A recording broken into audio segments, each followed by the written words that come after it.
Hello, everybody, and welcome to another fantastic edition of DialogBOX. My name is Laughingboy LP. The DialogBOX, the show that wishes it was a podcast, and today it finally gets its chance. This is season 2, baby, of DialogBOX. It's been 5 years. No, it's been like 3 years since I started the show, but now it's season 2.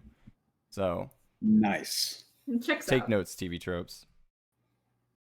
Pog. So with me today is a nice latte with raspberry, but I also have 3 very lovely guests here with me today. We've got Elias Thompson, who is our resident ZU Twitch director. I think he does stuff with money sometimes, and he also streams. I do stuff with money sometimes. Yes, that's sometimes describing my adult life quite accurately. I don't. I just spend it flamboyantly. That's doing stuff with money. Mode. We also have AceFangirl, who also streams on twitch.television. Hello. Hi. And we've got SerahBear, who also streams on twitch.television. I think the funny thing is that your webcam icon is the same one that you sent me, so we actually get to see you blinking constantly every second Yes. for the next possibly 2 hours. It is blinking Eyeball hydration is extremely important. frequently. Yeah. That's right. Well, can you see, okay? like, You said it had to be appropriate, all right? So I picked does have- the most Well, what the hell were non-sexy you gonna icon send I me could anyway? find. I know what Now I show wanna this see from. what It's show not it's that gonna sexy. send. What? What? You should have seen what I. Yeah. Oh I know my what show god! this is. You're I know telling me anime. Yumiko isn't sexy? Come on. Yes, she is. She doesn't Anyways, but this do is any- about Zelda. Let's not talk about Am I on the wrong gambling. Anime. Am I on the wrong podcast? Let's talk about anime. Could be. Yeah, we'll talk about the 35th anniversary of anime. Only 35 years. Finally, it's been 35 years. Yeah, finally. So, Zelda, huh? It's been a long ride. It's over Oh now. my god, yeah. Been a good It's ride, Zelda, over, but isn't it? all good things It come sure to an is. end. Yep. You We can't kill got Zelda.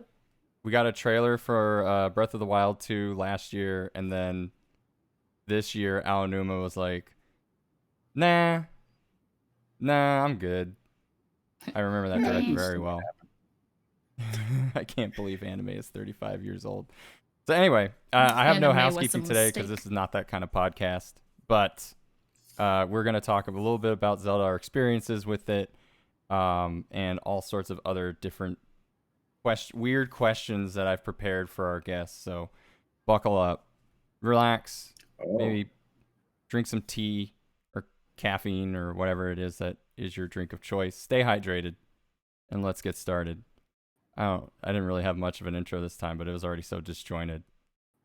You, it was a great intro. You nailed it. It was pretty good. Yeah, I liked it. I would have maybe subbed the tea with coffee, but you do you. Got coffee. Anyway, so Zelda's been around for quite a long time, and honestly, I am kind of like, I was not functional, I was not conscious, I was not alive when the first Zelda came out. I think by the time I was alive, I think Zelda 2 was 87, I think so. so I was definitely around for Link to the Past, but I was just a gleam in my father's eye, as they say, by the time Zelda 2 came out. Or glint. Something like that. I'll have to ask my father. Was the I a original? glint or a gleam? Tell me, father. So what was Who your first knows? experiences with Zelda? How did you get to know Zelda? How did you figure out about it? What was your first foray into the franchise? Ace Fangirl, because you're on the top left, you get to go first. Oh, sick.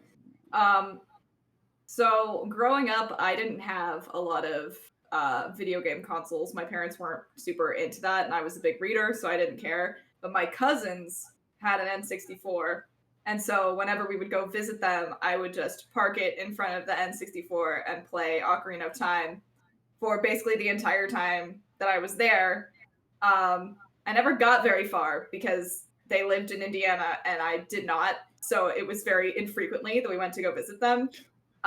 So, I only knew about the first half of Ocarina of Time for a very long time. And then eventually the first Zelda system-esque thing that I could own was a Wii. So I didn't play Zelda again until Twilight Princess, I think. And then I may have had, I got the GameCube Ocarina of Time. So I finally finished the game after many, many years. Actually, Wait. You know what? I don't think I did, because I couldn't get past the shadow trial because I couldn't shoot the arrow good enough. I had to wait until I got on the 3DS to actually finish the game. So, Elias, and then I got a lot more into Zelda after that, but early life, not as much. And then once I finally started getting into video games for real, I played as many as I could get my hands on. I was taken aback by, I got a Wii with Twilight Princess first, and I was like, okay, good, solid start. And then got Ocarina of Time for the GameCube, and I was like, wait, that's. You heard what she said. But I got over it. So you wound up getting what, the collection disc, I guess. Yeah, that's hard. That would have been hard to get even by then, because I think you could have only gotten it. I got the red collection from Toys R Us when I pre-ordered Wind Waker, and then I got the silver collection with resubscribing to Nintendo Power. I think both of them were pretty easily available at GameStop, but I think you had to pay like $40 for just one of those two. I think I got mine at GameStop. Yeah, probably. I got mine off the shelf somewhere, probably GameStop. Elias, you're the top right. Technically, nobody knows that. Like, they're just seeing. Well, they know it now. Yeah, Laughingboy LP. Outing where we are in the position. Wow. They're Can't believe currently I just seeing got me at doxxed 23 in this frames a Discord second. call. Yeah. What kind of show am I running here? Not a good Almost one. 24. Yeah. So what? Same question to me. So my first experience. So the first thing I can manage to remember about Zelda was being dropped off at the daycare at a Bally's Total Fitness while my mom and her friend went to go work out at the gym in the daycare. And in the little playroom, they had a Super Nintendo set up with a Link to the Past on that. A few of the kids were playing. I'm pretty sure I played it at one point, so I think that was the first Zelda game I played. So that was technically my first. But then, N64, Ocarina of Time came out. I was one of those kids who would beg my mom on a weekly basis to continually rent Ocarina of Time from Blockbuster week after week until she was just like, it'd be cheaper to buy it for him. So it was Ocarina of Time. And I also got stuck at the Shadow Temple until I got good and beat it. Okay. I'm on the bottom left, so I'll go next. Wow. First of all, it wasn't the Shadow Temple. It was the trial in Ganon's castle where you have to shoot that Shadow dwarf. Trial. That's like, So you actually really got far pretty away. close. It's been so long since I've gotten that far in Ocarina of Time. I completely forgot that was in the game. Yeah, that was where I got. Once I blew like a full 2 inventory loads of arrows, I was like, God, I am so done. And I just stopped playing. I think the first time I've beaten Ocarina of Time in a long time was like, so I beat it, the 3DS version, last year. I think before that, I hadn't even thought about playing it since probably like 2000, 2001.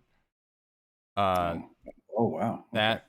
The 3DS version sat on my backlog for quite some time. The 3DS had to die before I finally played it, and that's like practically a launch title for the system.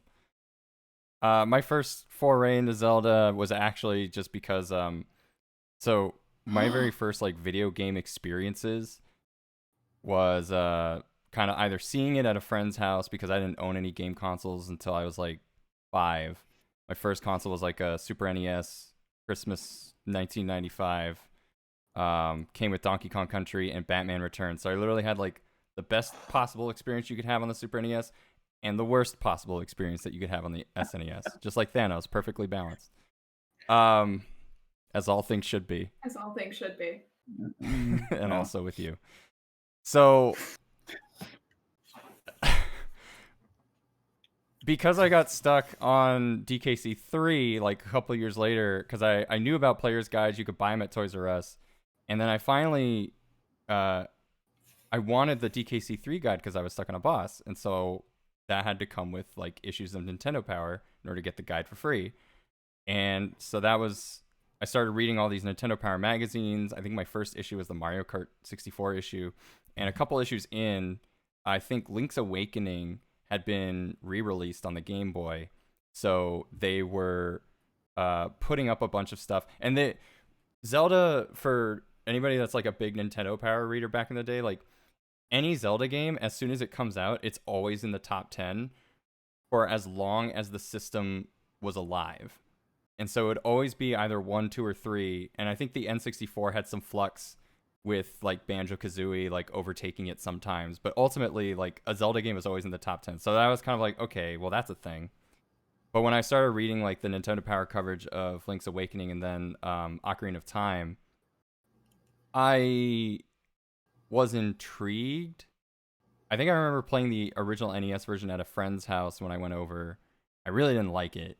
Especially since like sword point forward, and it's kind of really difficult to kind of do anything when your hand-eye coordination as a 6-year-old just doesn't exist. And then I just wasn't really fascinated by the character designs. I also wasn't a big fantasy person. Like I was always kind of a sci-fi. That was my area of nerddom. A Metroid fan, obviously. Clearly. Yeah, that's why I've played actually, wait, shit, I kind of have played almost every single one of them. Oh my god. I was gonna make a joke, but joke's on me. Congrats, Anyway, you just played yourself. I did by playing games. Yeah. I think the first game I ever actually owned was Ocarina of Time.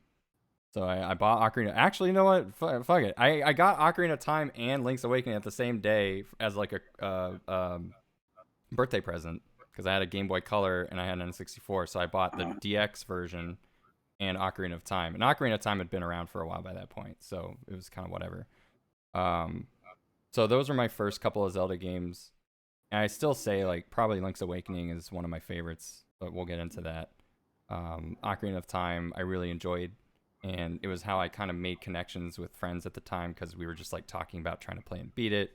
But originally I was just kind of weirded out by the character designs, but eventually I was convinced to play it and I wound up growing to like it.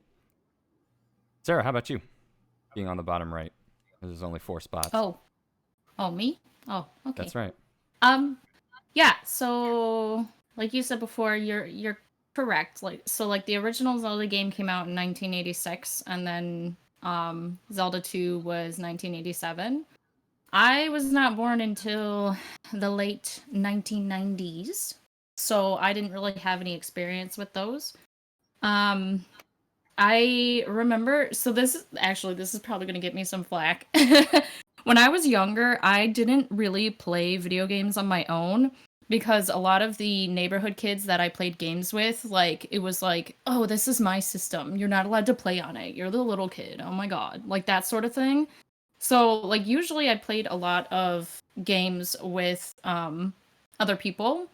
And my first experience of, like, playing Zelda was probably at a friend's house. We were playing through it together, and she just kind of asked me, like, oh, where do I need to go for this? And do you remember where that was? And I just I was one of those people that just had, like, a lot of, like, visual memory with that. But, and then that, the other thing that's kind of funny too is, like, I remember one time, like, my sister was trying to take an interest in my hobbies, being a nice big sister for once.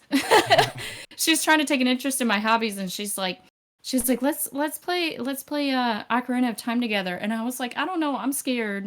I don't like the spiders. They're gross. Oh, I don't like spiders. them.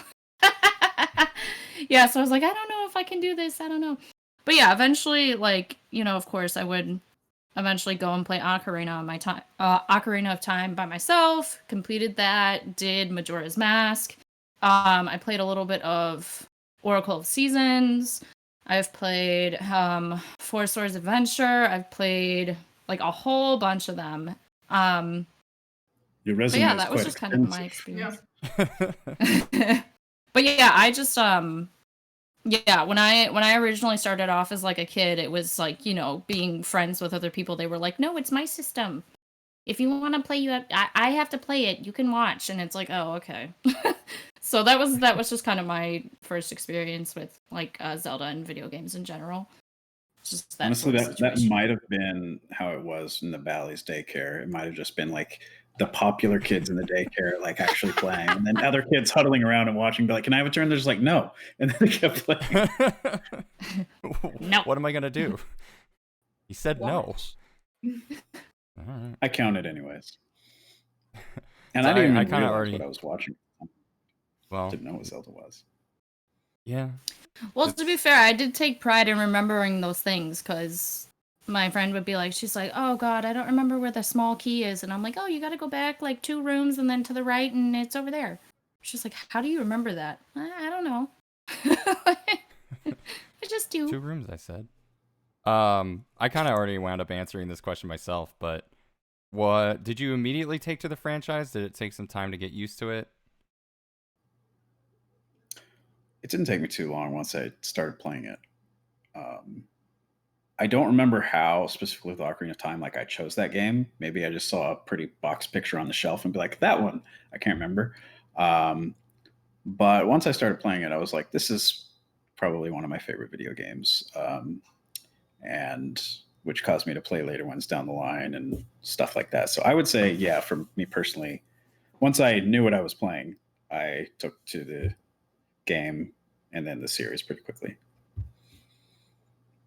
That said, I didn't go back and play the older games I had missed until like I was older. Oh, same. Yeah, I mean, me too. I would say the same thing, probably.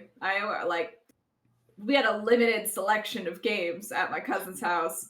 And it was either that or play Smash Bros. With all of us. So whenever anyone else didn't want to play, it was pretty much only Ocarina of Time. But luckily, I liked it because I like that kind of setting and I like that kind of combat. So I wasn't going to complain. And so because I liked that, I kind of just assumed I would like it going forward. And luckily, I was right.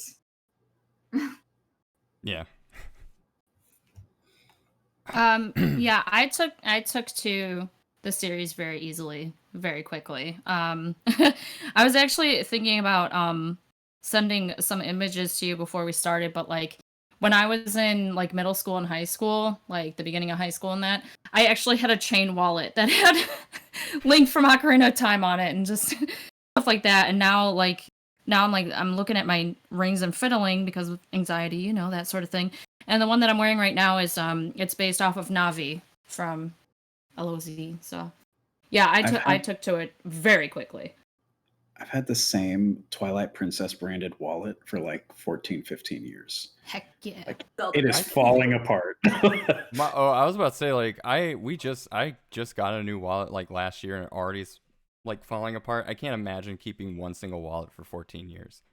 Until Also it actually Velcro. like physically just falls Just apart in breaks. pieces. It just disintegrates. We can't all be those handmade duct Plus tape it's- wallets that we all had in 2006.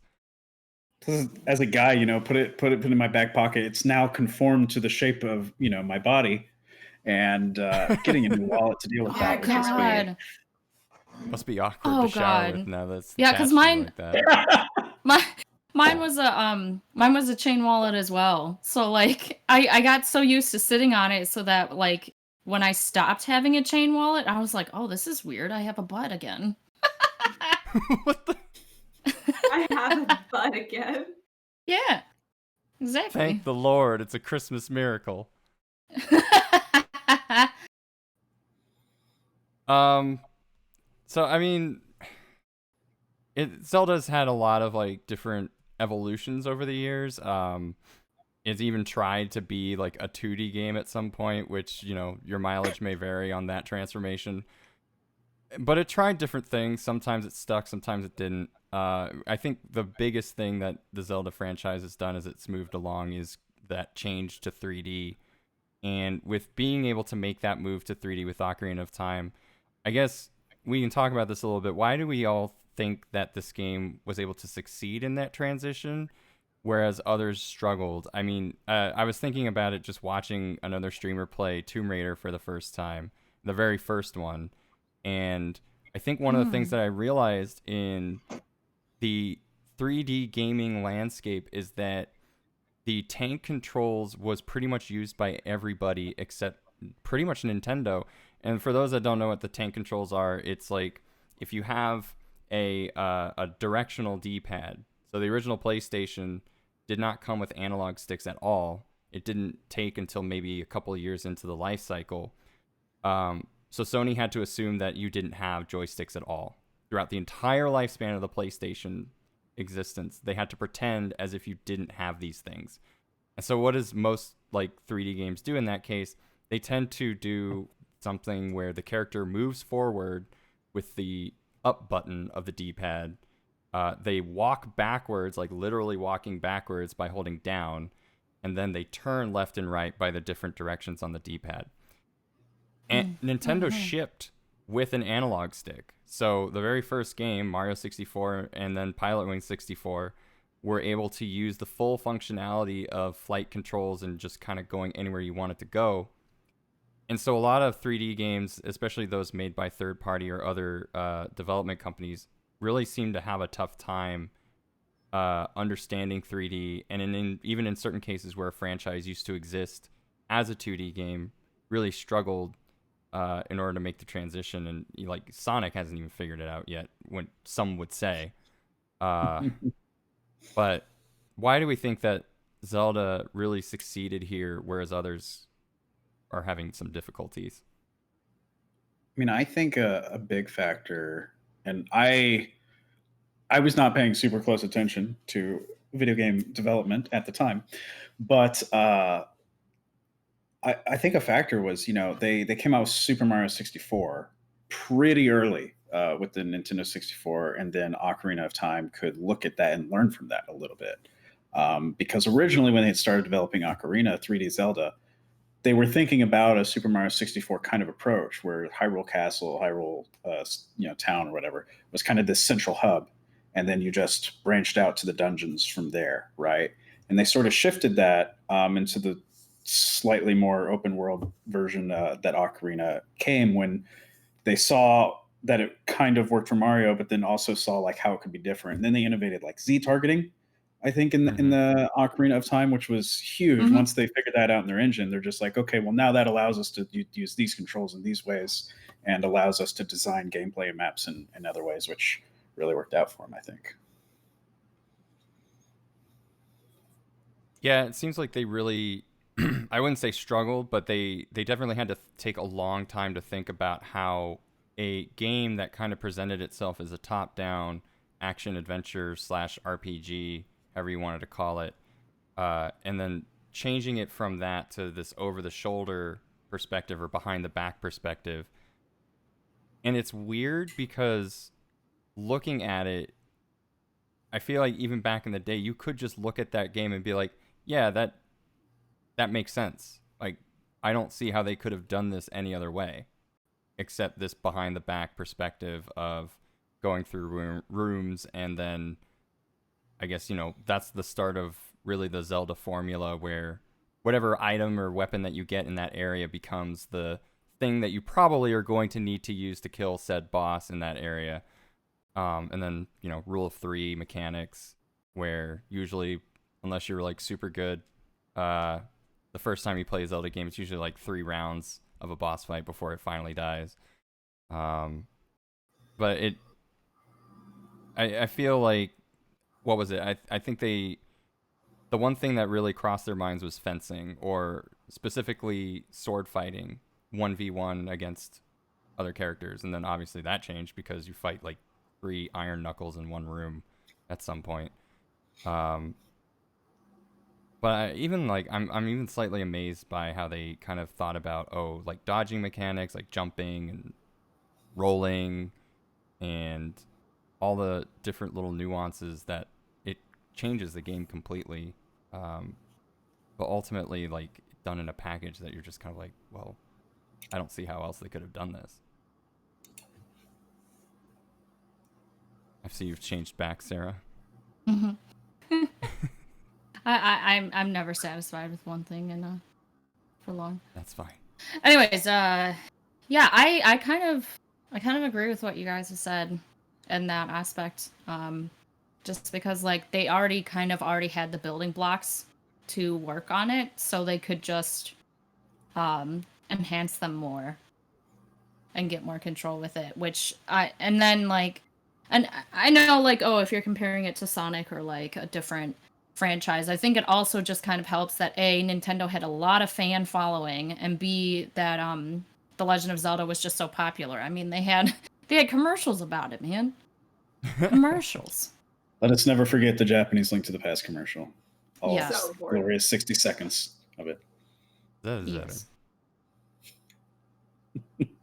Yeah, I think you guys covered it pretty well. I think just the amount of practice that they were able to have with other stuff before they moved to Ocarina of Time really just benefited them so much, and it made it just all kind of flow and led to the brilliance that we have today. Yeah, because they after the experience that was Link's Adventure of Link, they had sort of settled on the Zelda formula with A Link to the Past. So they're like, okay, let's try to make 3D Link to the Past. What does that look like?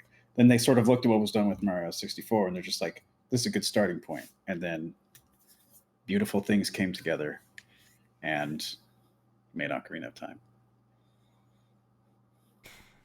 When two people fall in love. When a Mario and a Zelda make a baby, it's Metroid. Yeah. Well, the baby. Oh, child. Well, okay. What's the next question? We can't all be winners. So I think one of the things that was really groundbreaking for Ocarina of Time is how it inspired so many other different developers at that point in time, even like up to 10 years down the line. Z targeting, especially as you mentioned before, was like such a groundbreaking innovation that Nintendo pretty much came up with on their own, and all of these other different developers started implementing some kind of, I think in other games they started calling it L targeting because there was no Z button on like a PlayStation controller, or they just refused to call it anything at all because they're like, we're definitely not getting sued or copying anybody in any way, shape, or form. But if you click on this button, it will target somebody so that the camera constantly moves, and we don't know where that came from. But please, the way that Nintendo is not litigious. Oh yeah, no, we all know that Nintendo would never go after anybody with any kind of lawsuit or threat of lawsuit. I mean, simply not who they are. No, exactly. Oh I've no, never seen it. they appreciate their fans and their promotions. That's right. If please don't kill me, Nintendo. if Nintendo loves anything, it is all nice things, and they're definitely a great company. And I'm definitely not going for that brand ambassador sponsorship. Where are you going for this? Okay. Yeah, I was gonna say, going for the brand ambassador. Love me. Yeah, randomizers are bad. Yeah, no, everyone hates them. We're definitely not going to talk about those in a half an hour. I think where Ocarina of Time inspired a lot of people and was very forward-thinking, it almost seems like Breath of the Wild, while a big step forward for the Zelda franchise, sort of followed what everybody else was doing with open world gaming and the way that those games tend to work. Zelda kind of was looking at them where, 20 years before that, people were looking at Zelda and figuring out what they could learn from it. Do you think that Breath of the Wild broke new ground with open world mechanics, or do you feel like Nintendo's now kind of playing catch up where it used to be more forward thinking in the past? Both. I was gonna say both. Yeah. Yep. I mean, specifically in regards to Zelda, right? Once they got locked into the formula, which they really kind of locked down with Ocarina of Time being 3D, right? They were 3D standard definition up until Skyward Sword. And they had the handheld games, which they experimented a little bit with, mostly looking back at the 2D top down formula. But they just iterated with some minor variants for the most part on that formula up until they started Breath of the Wild. And by that time Breath of the Wild was there, HD had been around forever, open world had been around forever. Like, they had a plethora of admittedly Zelda inspired games that had made their own, footprint on the gaming world to now look at and see how could we make a Zelda like this, while at the same time innovating their own things. Like, Nintendo are serial innovators, whether it's for the good or not. Like, it's sometimes it's a miss and sometimes it's a hit. And for the most part, with what they innovated on in Breath of the Wild, and on top of some of the paradigms, like with open world or open air, whatever they call it, that sort of led to this sort of combined product again, where they were looking back at themselves as well as what others have been able to do, after not really looking at them too much, or at the very least taking from them very much in the past few years. And once again, like Ocarina, like combining the best of both worlds to make Breath of the Wild. Yeah, it seems like Nintendo kind of focused a lot on hardware innovation for the Wii, kind of the Wii U, the Switch. Definitely for the and Wii. I feel like, and I feel like at some point, Nintendo, in terms of their software, had started to coast. I think once they kind of figured out what they wanted to do with their franchises, they hadn't really changed too much of it. I'm also looking at Hot Dog Man on your Cheerio box, so. Don't know what you're talking about. It's TP friend. So, basically, I feel like once Nintendo kind of understood where it was they wanted to go with certain franchises, like, if you've played New Super Mario Brothers, you've also technically played New Super Mario Brothers 2. You've also technically played New Super Mario Brothers Wii. You've also they kind of started doing these sequel iterations that were just it's kind of the same game over and over again. And I feel that's when people were talking about like the Zelda formula, where certain dungeons or certain things had to be in place, and they were usually in some kind of order, and everything had to kind of be the same game over again with minor, or in some cases major changes. Like, you could say Skyward Sword is just a different version of Wind Waker's Great Sea, whereas they wanted to try to focus more on the hardware innovations of the Wii Remote rather than just coasting along and sailing the open seas. They wanted to try and do something fun. Huh? Both games with voids as an overworld. One's flat and blue, the other's a literal void. Literal void of white. It's very pastel. Pastel white. And like a whitish, yellowish color. It's ambiguous. I have issues. And even on the DS side of things, they were slightly different from the 3D versions of the Zelda games, but they still kind of followed a very strict template. And then again, a lot of the innovations for those games were the hardware, not really the software. And so when they had to go back and take another look at their games, I think hopefully getting like some new people working in the company that can give their own ideas to kind of expand the series or take series in a new direction, rather than constantly giving their brands to other developer companies, probably will help expand their franchise a little bit more, but just depends. Yeah, I mean, it's weird. As long as I've been around following Nintendo, development of certain franchises, right? There's still so much I do not understand about how ultimately just Japanese business works and how that affects Nintendo developing video games.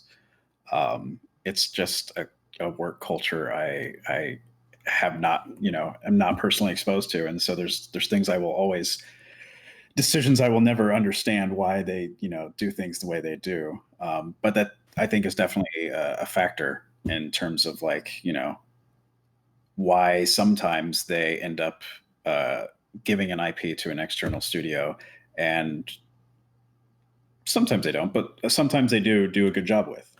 It's just like, well, why couldn't Nintendo just do something like this themselves? And then Nintendo has to see that feedback, and they're just like, yeah, why can't we? Why Wait. have to do it? Wait a minute. This could have saved us so much money by switching to Geico. Yeah, why don't we just take 15 minutes to save 15% or more on car insurance? Yeah, I feel like they definitely kind of like choose where to take risks and where not, because they're obviously a very sales driven company, right? If they see Ocarina of Time being the highest selling game ever of all time, up until that point, right?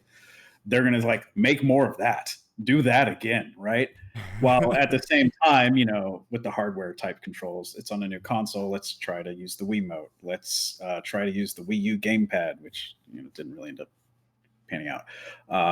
But they kind of choose those areas to sort of innovate, whereas they kept the formula the same until Breath of the Wild again. 3D on the 3DS with Zelda, like all sorts of things. How are we feeling about it? We'll think we covered all the bases on that one. I think that's probably about everything that needs to be said. I think there's something to be said for taking like the good parts of only taking a limited amount of risks, though, because if you just risk everything and it doesn't pan out, and then that ultimately affects the production of the game, then no one will be happy. So there is something good to be said for only taking a measured number of risks, and I think they really kind of pushed it to the limit with Breath of the Wild, because probably they had seen the success of other open world games, and even actually I don't remember the order of things that came out on the Switch, or like how far things were along in development at the time of the Switch's release, I guess.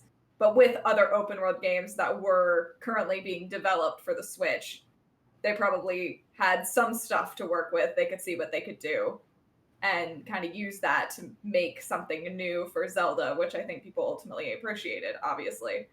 So I do think there is something to be said for that. Yeah, I don't think Nintendo's ever sort of done with Zelda sort of risk everything situation. Zelda never had a Metroid Other M where they just was like, everything's different. Well, I think we talk about handing the games over to other companies, and I think obviously the big example of that for Zelda, there's two. We can talk about the CDI franchise, handing it over and letting other people take the wheel on the series, just because they wanted to save a couple bucks and not be scared of Sony for a minute. You must die. But what I was also, I guess, Ace, you kind of came up with a good point there. I think as game development and as game production grew to be more and more expensive, it was more and more difficult to take risks. So Zelda 2 is not the same game. It's not the same game as the first one, and it's not the same game as any of the ones that come after it. And I think people have been like figuring out how Nintendo could remake it to be more like a standard Zelda title. But that was a risk to take the series somewhere different. I think they were more enthralled by console RPGs at the time, and I'm not exactly sure why they decided to go the 2D route completely, but they just wanted to try something that was different from what they had just made, and that's a huge risk.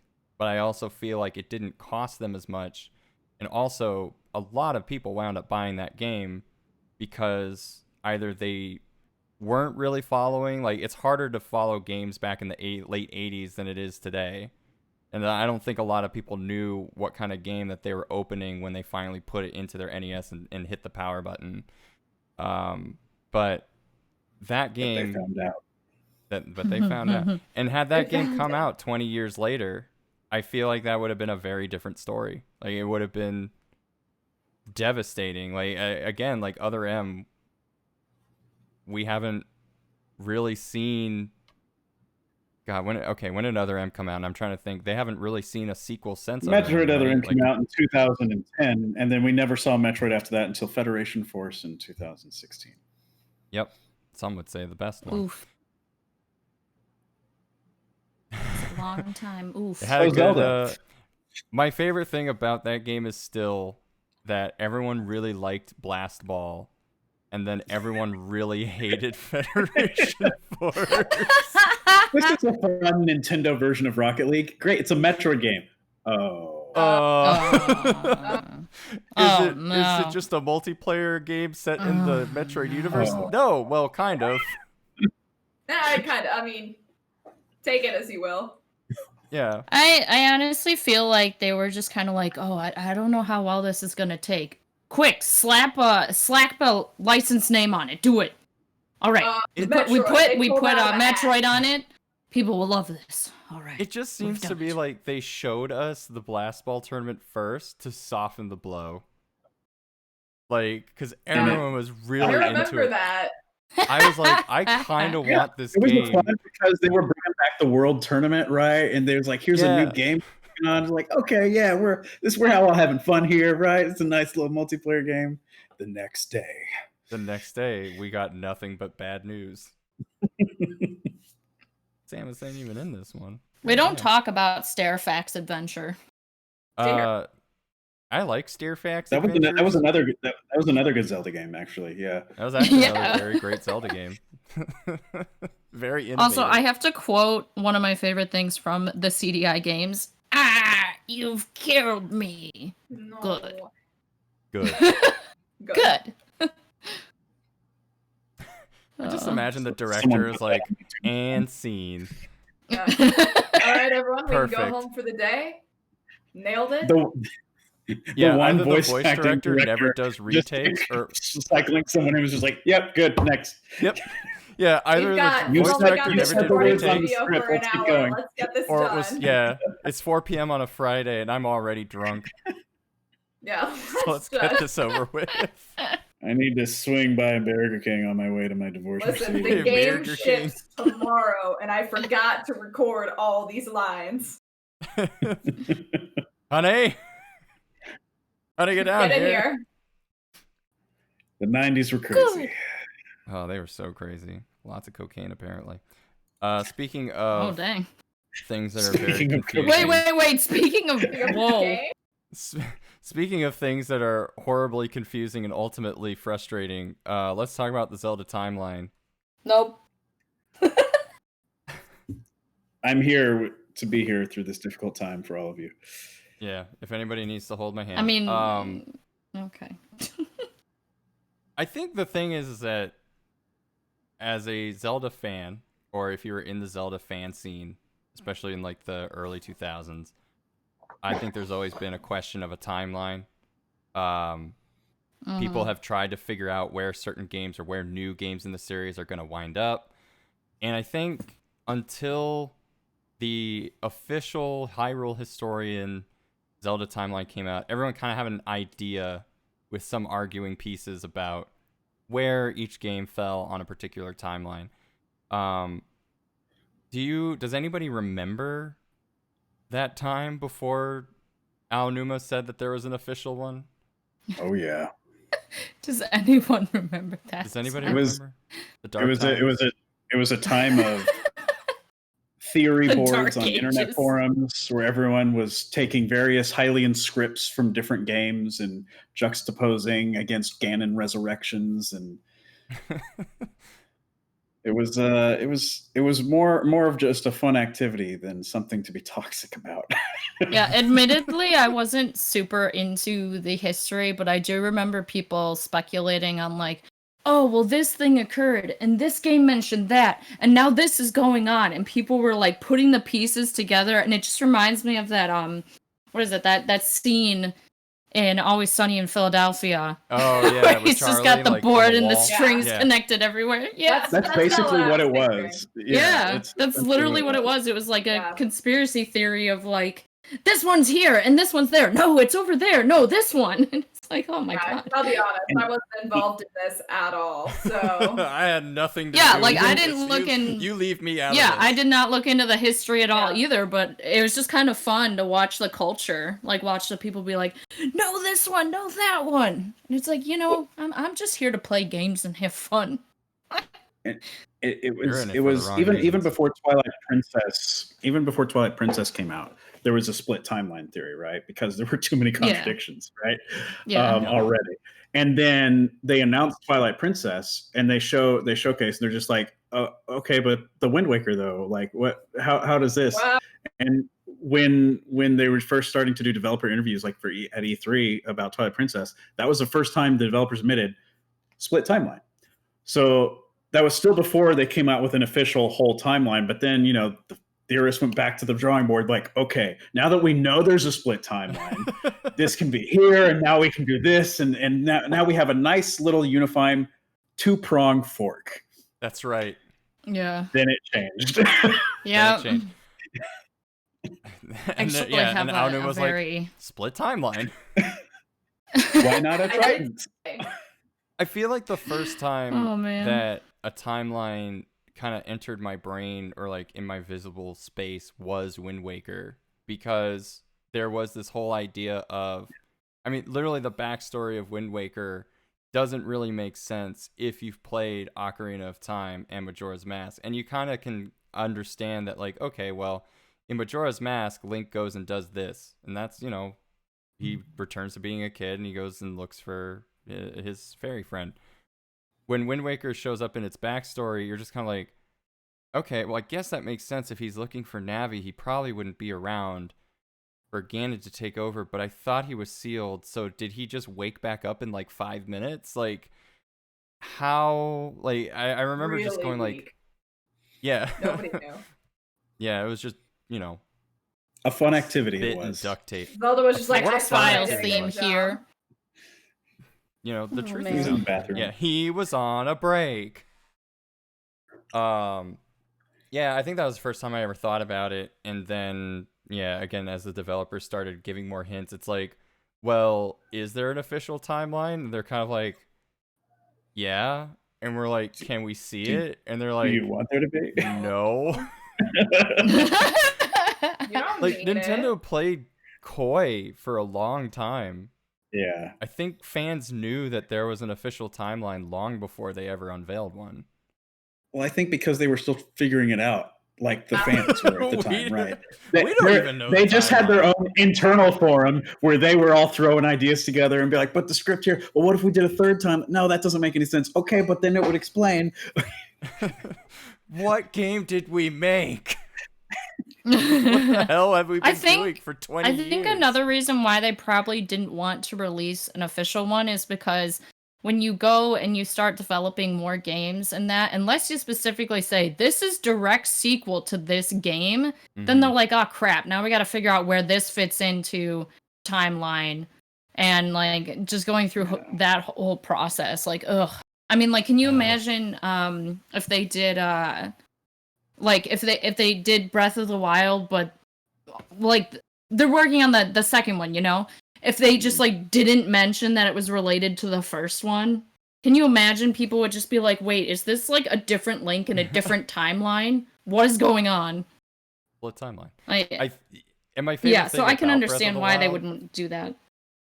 Well, my favorite thing about Breath of the Wild was how confusing it got for everyone, because once an official timeline had been established and revised twice, Breath of the Wild came out and people were like, all right, now where the fuck is this supposed to be? And Nintendo finally just goes, It doesn't matter. Like, Go.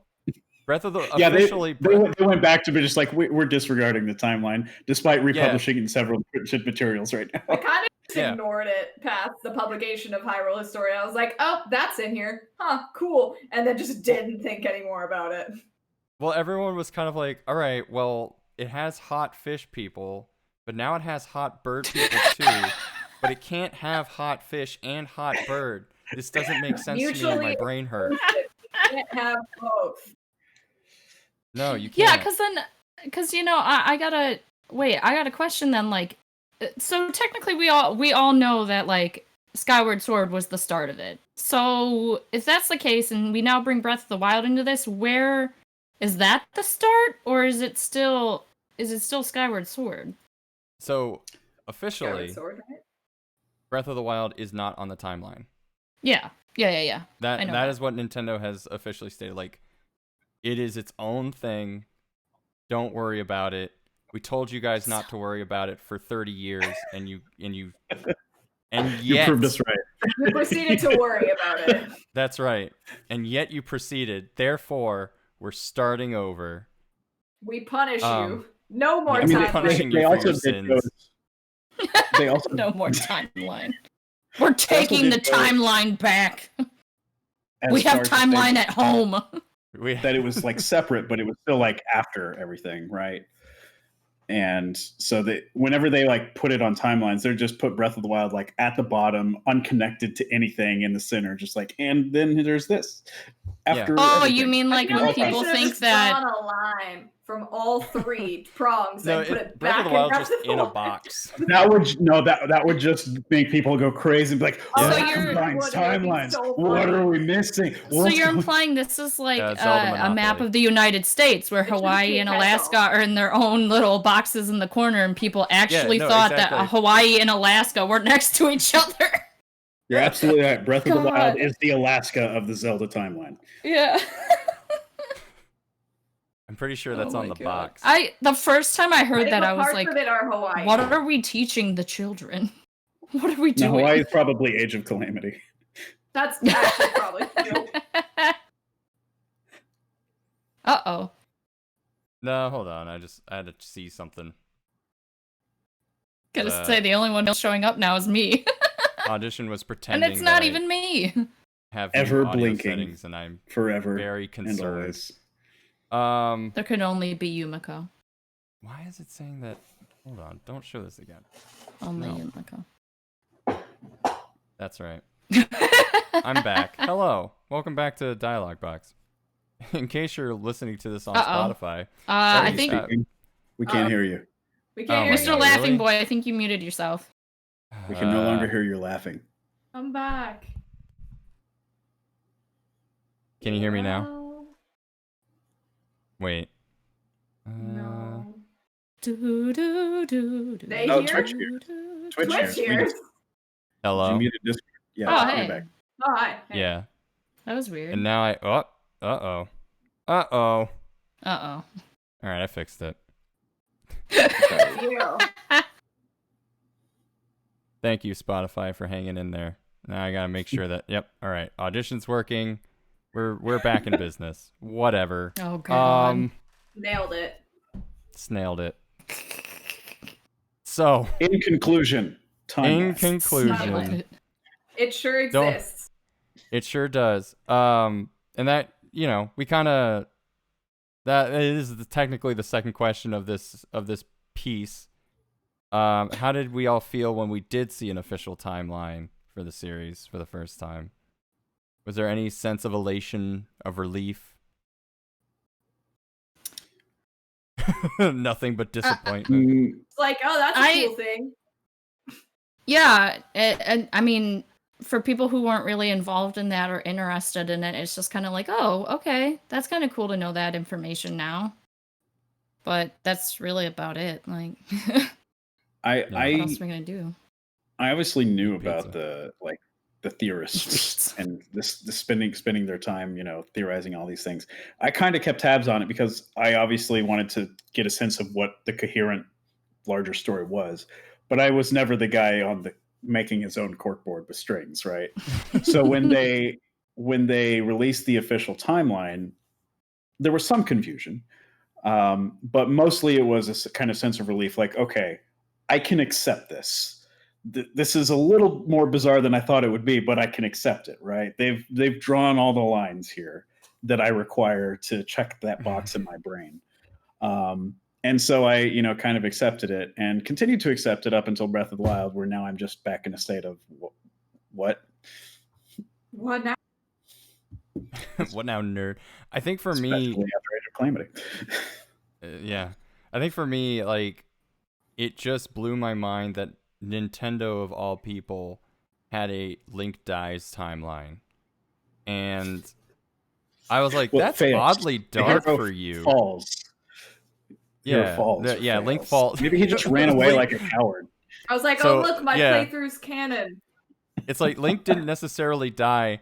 You just either stop playing the video game or, like, in universe, when Link tries to come down from his treehouse, he just falls and breaks his leg instead. And just can't. He can't go.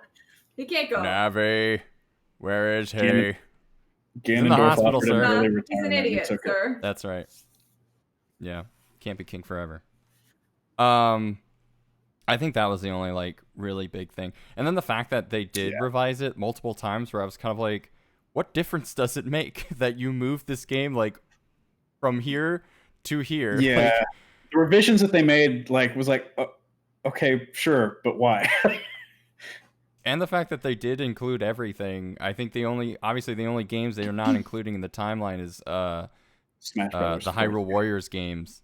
And technically, you could consider. To be honest, I haven't beaten it yet, but I assume you could include Age of Calamity in its own timeline with Breath of the Wild. Yeah. I would assume. Okay. Well. Yeah,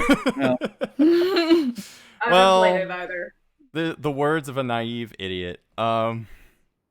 Beat Age of Calamity. Yeah. We'll come back and let's set our watches. I'll be back for Age of Calamity. Right, everybody pull up time.is again. Yeah, for yeah, time.is. It's fair. I think yeah, like I said, that was a fairly interesting choice that they made, and one that I was kind of like, oh. But, like, why would they think to do that?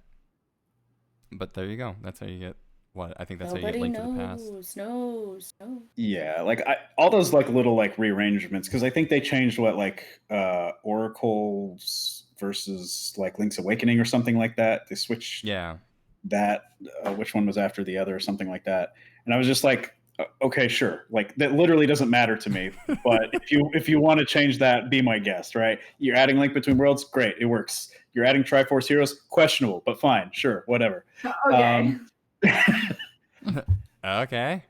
It wasn't really until like Breath of the Wild just kind of was like its own little cloud at the end of the timeline. It's just like, this is no longer a timeline. This is a time web. Collection of games. This is a you joke. Put in an order on a list. Three lists. I feel like Breath of the Wild is on timeout. That's where it is.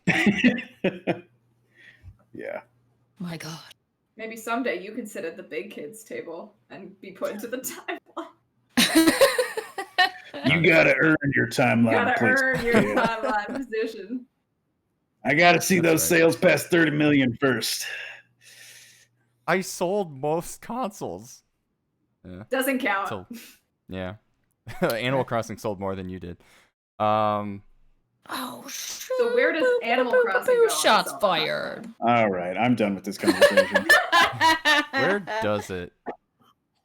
Let's talk a little bit about Animal Crossing and Zelda. I think pre-Skyward Sword, it starts it all. Ganon becomes evil because he wants a house built and you built it wrong. No, he's in debt to Tom Nook. Yeah, he's in debt. Obviously. That I need to own the kingdom So because I need the money. The world in order to erase his debt. That raccoon is scary. Oh So let's talk about the fans for a little bit. Nintendo might hate them, but we love them. I feel like few game franchises have inspired fan works quite like the Zelda franchise has. Where do you all feel the Zelda series has made kind of the most impact towards geek culture? Oh, definitely Halloween. No, I'm kidding. Green elf boy, best costume. Well, no, best costume is the green Zelda shirt and the khaki shorts. That's the best costume. Heck we yeah. actually did do Link and Navi for Halloween costumes this year, so don't act like that. Yeah. Legally distinct green At elf. me next time. At Legally me. distinct. Yeah, we're definitely not getting sued. Nintendo loves non-litigious. Well on our way to that ambassadorship, let me tell you. I think I'm that it's become sailing. so prevalent in geek culture because Zelda has so many symbols that it's just easy to put everywhere. Yeah. You know, Yeah. like the Sure. Triforce and the Hylian Crest and all of that stuff. It's just easy. You could put it on literally anything, as has happened. So I think, and I'm not Three saying that's a hearts, bad man. thing. Like, it's also nice because it lets you like wear it in contexts where people aren't going to go like, oh my god, you're such a nerd, which is not a bad thing. But you know, I can wear my Zelda necklace to job interviews and not feel bad about it. But yeah, that's kind of why I think it. I don't know if that really answers the question, but that's kind of why I think it's made the most impact on geek culture, just because it's extremely recognizable and there's It's like 50 bajillion symbols. Yeah. it's able to be sort of marketed very well because it's very brandable with all those symbols, right? Yeah. I think in addition to that, like we kind of touched upon it earlier with like some of the innovations it made around the era of Ocarina of Time, but just in the game industry as a whole, um, there are so many Zelda likes and so many like fantasy genre games that have pulled from Zelda or pulled from games that have pulled from Zelda, because Zelda was very, very early on the scene in terms of popular fantasy genre games. And so much so to where it looped back on Zelda for Breath of the Wild when they were pulling, inspiration. Um, and so I also think that's a huge, part of where that you call it. I don't know if you would call it geek culture, but where it has sort of left its mark on what Mhm. is technically like the fans, even though they're fans making other games. There's also you can see like different references to it in different sort of things. Like I remember for anyone who used to watch the old Powerpuff Girls stuff, there's an episode where like I don't know, like the mayor's like playing through it and he just like like there's like a scene he's like he runs into a wall and it's like you have died, and then like he accidentally cuts Navi and it's like you have died, and just like he's like, oh man, I can't beat this game. But yeah, like it's presented in so many different like animations and other games and like references to it, and that it's just it's like wow, I know what that is.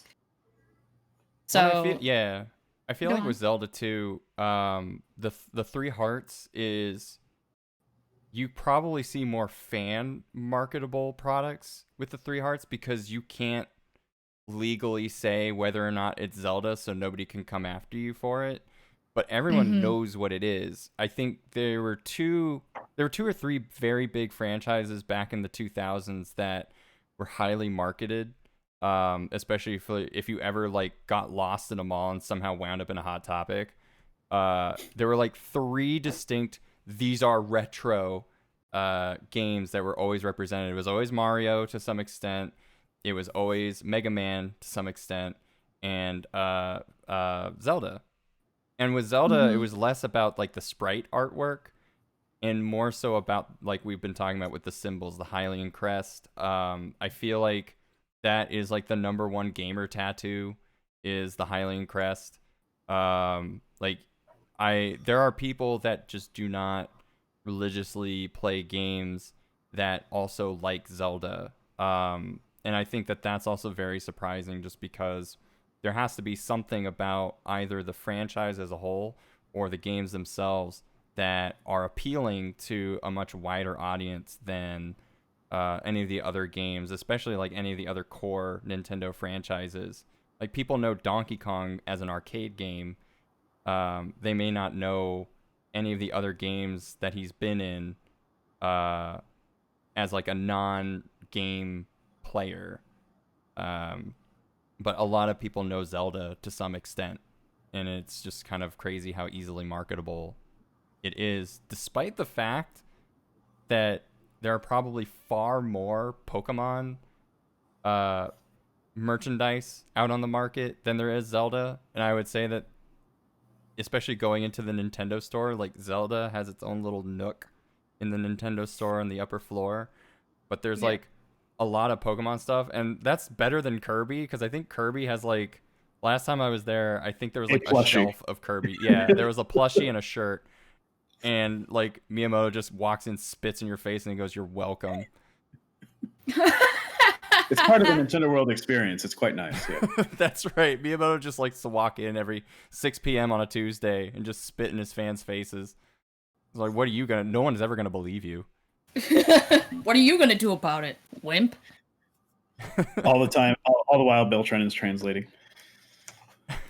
Yeah. And then he just like spits on Bill's face, like, God. "No, I can do it," and he just like speaks perfect English.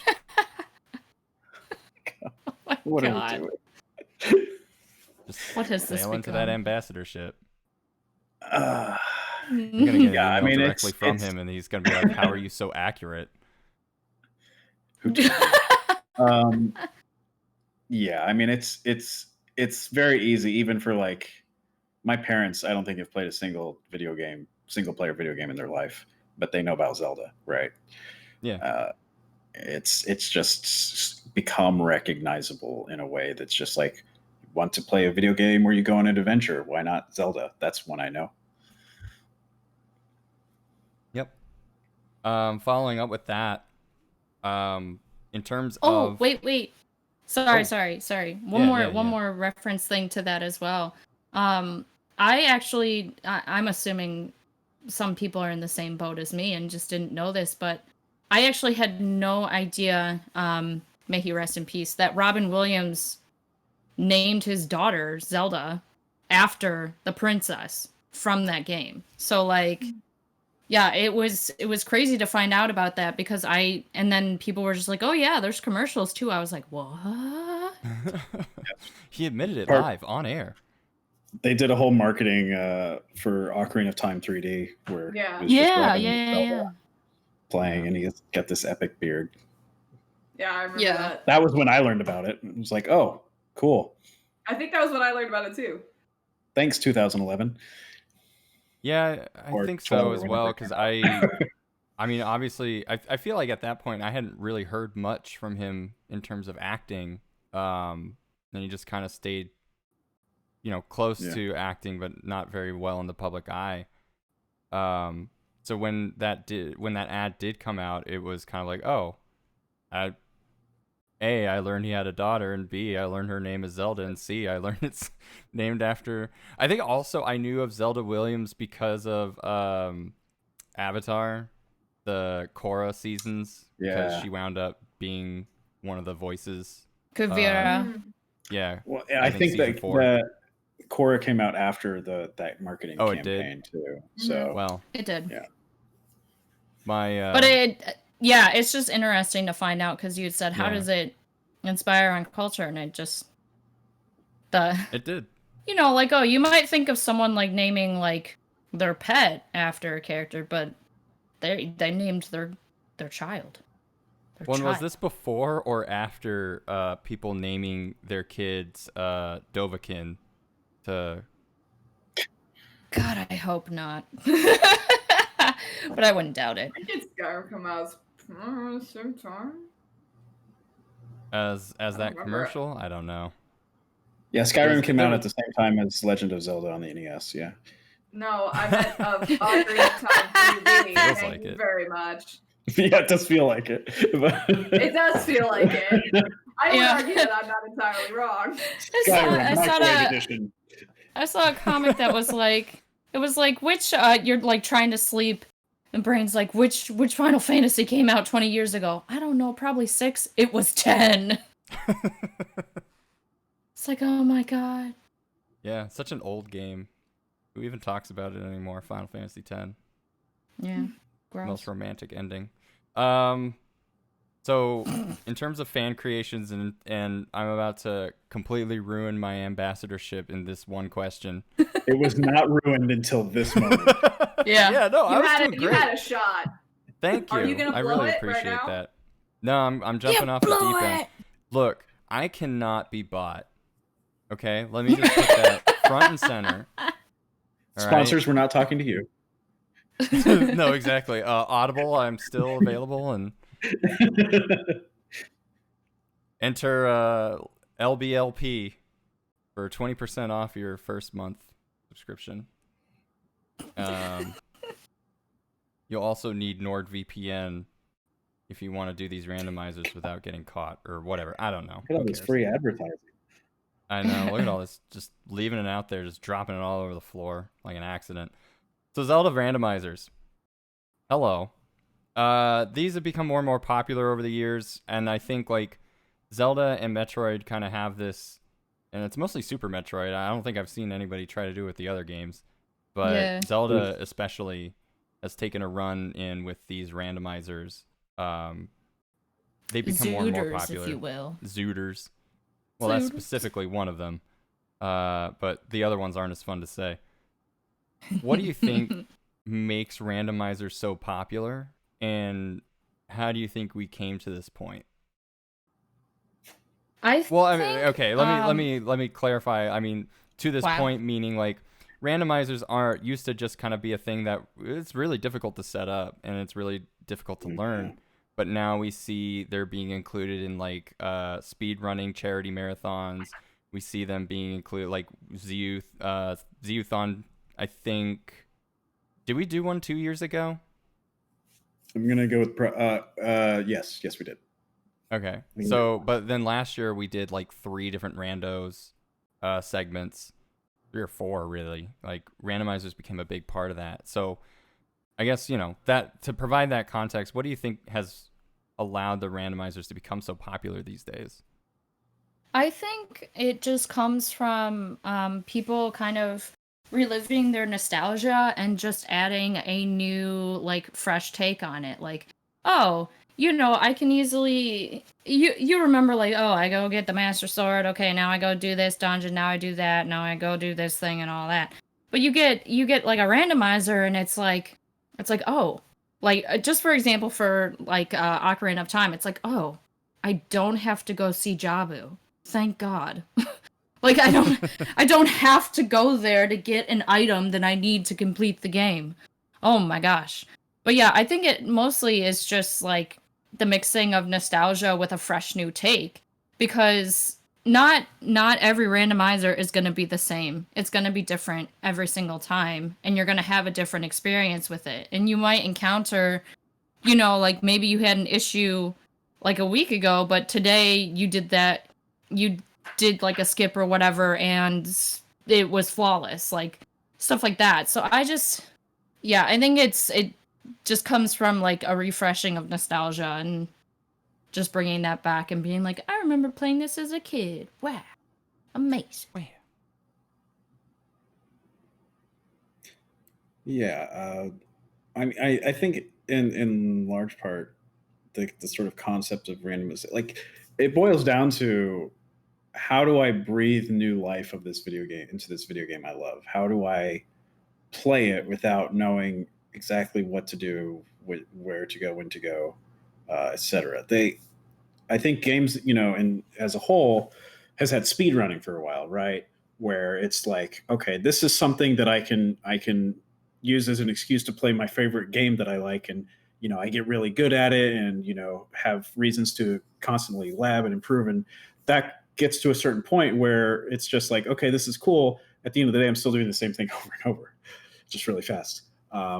Whereas randomizers still sort of give you that reason to go back to those games, but in many ways, it's like playing a new game, just with an environment, with, you know, controls you're already familiar with and comfortable with, but still kind of sparking that brain interest of, I get to explore again. I know the places I can explore, but I don't know where anything's going to be. And I think that's kind of the base appeal of those randomizers. And like you said, for a long time, they were very difficult to set up with like command line scripts and having to, you know, be familiar with game code. And now as that has become easier, more people have done it, it's become more popular. Yeah. Ace, how do you feel? I also think, and maybe this is just me and my experience with randomizers in my community, but for me, it's a like very community oriented aspect, because I'm not going to claim to be the best Ocarina. I've only done Ocarina of Time randomizers, and I'm not going to claim to be the best Ocarina of Time player ever. Like, I hadn't played the game in fully years before people finally convinced me to try a randomizer. And so for me, it was a very like community oriented, fun set of streams where people were going like, here's where you need to check. Like, you forgot this chest in the field, like go look and maybe there'll be something good in there. And then we could figure out how to do it together. And that was why it was fun for me, was because I remembered enough of the base game where I'm like, I know where some of the grottos are, and I think I can figure out some things by myself. But then I'd be standing in the middle of the field going like, guys, what do I do? I don't know where to go. Like, and they would have to help me. And for me, that was the most fun part of it. And then I also had a community member who made me a randomizer where all of the signs were just bad puns. And I was very sad about that, but it was also awesome. That was, and they also customized they fully did like customization of the items. So they didn't give me a sword as a child until like almost the end of the game. So I had to use sticks, and they knew I hated using sticks. I feel so like that was it's a multiple. fun time. Yeah, I feel like it's multiple things because as a speedrunner, you start to learn tactics in order to skip past certain elements of the game that will help save you time. And then it also like with the randomizers, it builds off of that. Like a lot of people that have become technically skilled with speedrunning to be able to now solve a puzzle. Like the randomizer is literally just a puzzle. You don't really get any hints necessarily. I mean, well, you do. But I mean, you get the spoiler tag, and then you have the Sheikah stones and everything like that. But ultimately, what happens is that it's a puzzle, and especially with the original randomizers, which, if I remember correctly, like I think Link to the Past was the first one. Yeah, I think so. Mm-hmm. Definitely the first popular one. Yeah. Oh, and God help me, I tried doing a Super Metroid Link to the Past rando, and I don't know how anybody can do that. Having to understand two games well enough to the point where you can figure out how to do a randomizer of both of them at the same time it's like 5D chess with time travel. And I think building off of that speedrunning concept of technical prowess, you now have to figure out, okay, well now I can only do certain things, but I don't have the thing that I need in order to do it. And so once you figure out how randomizers work, then listening to people describe like, oh, okay, I have the Kokiri sword, now I can do this, and this checks. And just listening to people that actually know how to do randomizers, like just talk through the structure is fascinating to me. Because when I do the randomizer streams, I'm just kind of like, hey, how do I beat Goma? Can anybody... That's I don't have a with that? sword. I don't know what to do with my hands. yeah. I have I no don't have a idea sword. what to do with my I don't have hands. sticks. Yeah. I got a boomerang.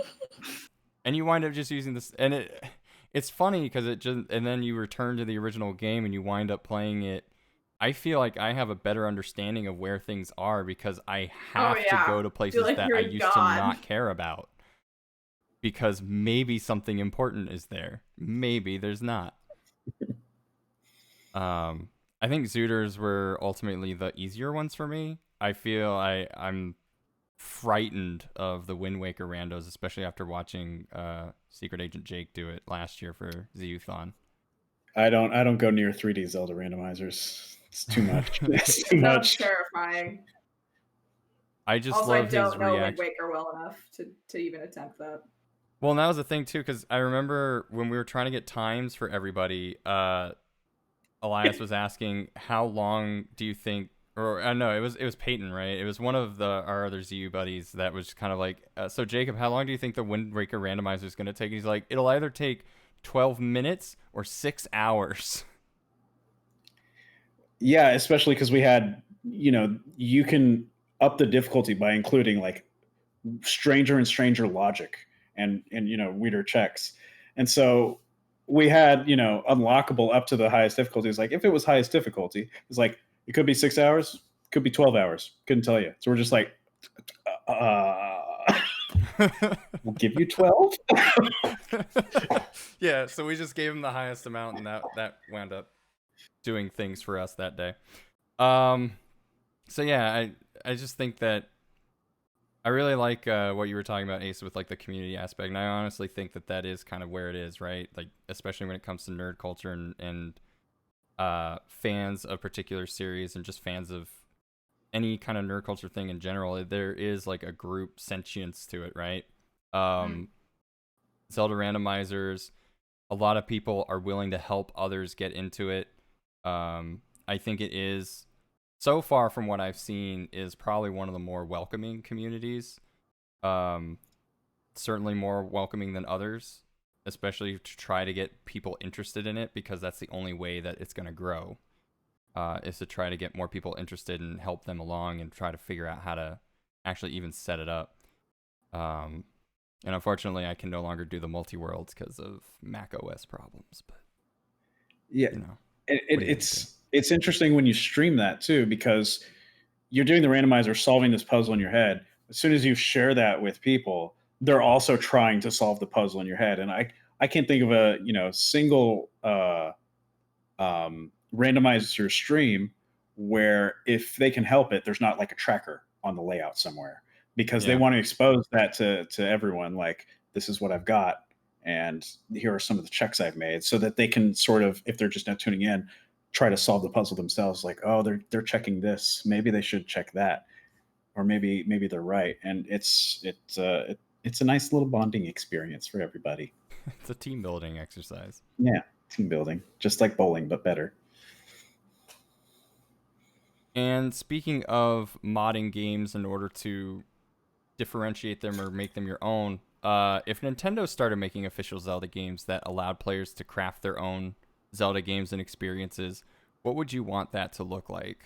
We've kind of already seen it with the Link's Awakening remake on the Switch, but I feel like that leaves a lot to be desired.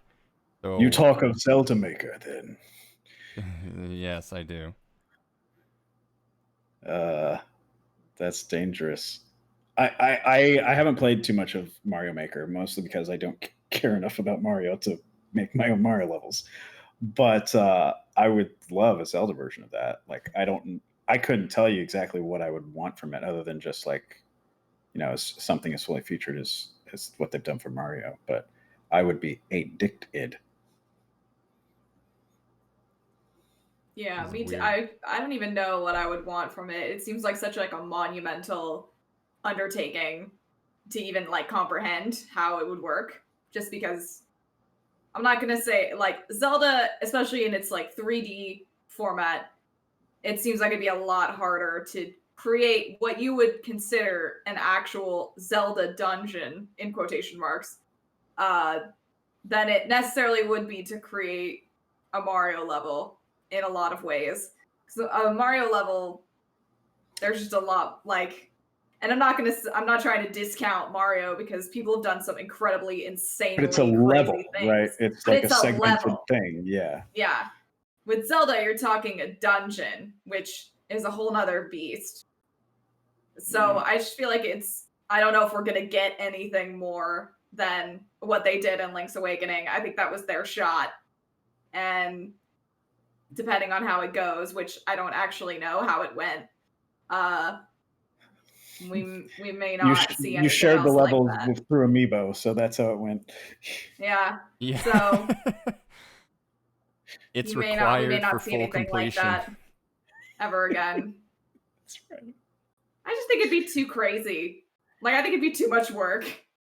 Yeah, I would never expect it. I would If I love don't to see them expect do it an and honest it attempt. happens, it'll be incredible.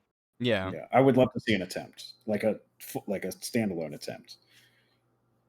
Yeah, I think that does not require Amiibos to share levels.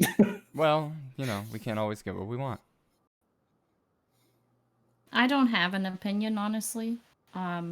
Just because, like Elias had said, I haven't played Mario Maker. I've seen videos of like people making levels and stuff like like Ross and stuff, and just kind of seeing it So in games insane, done too. quick. I know he's he's crazy.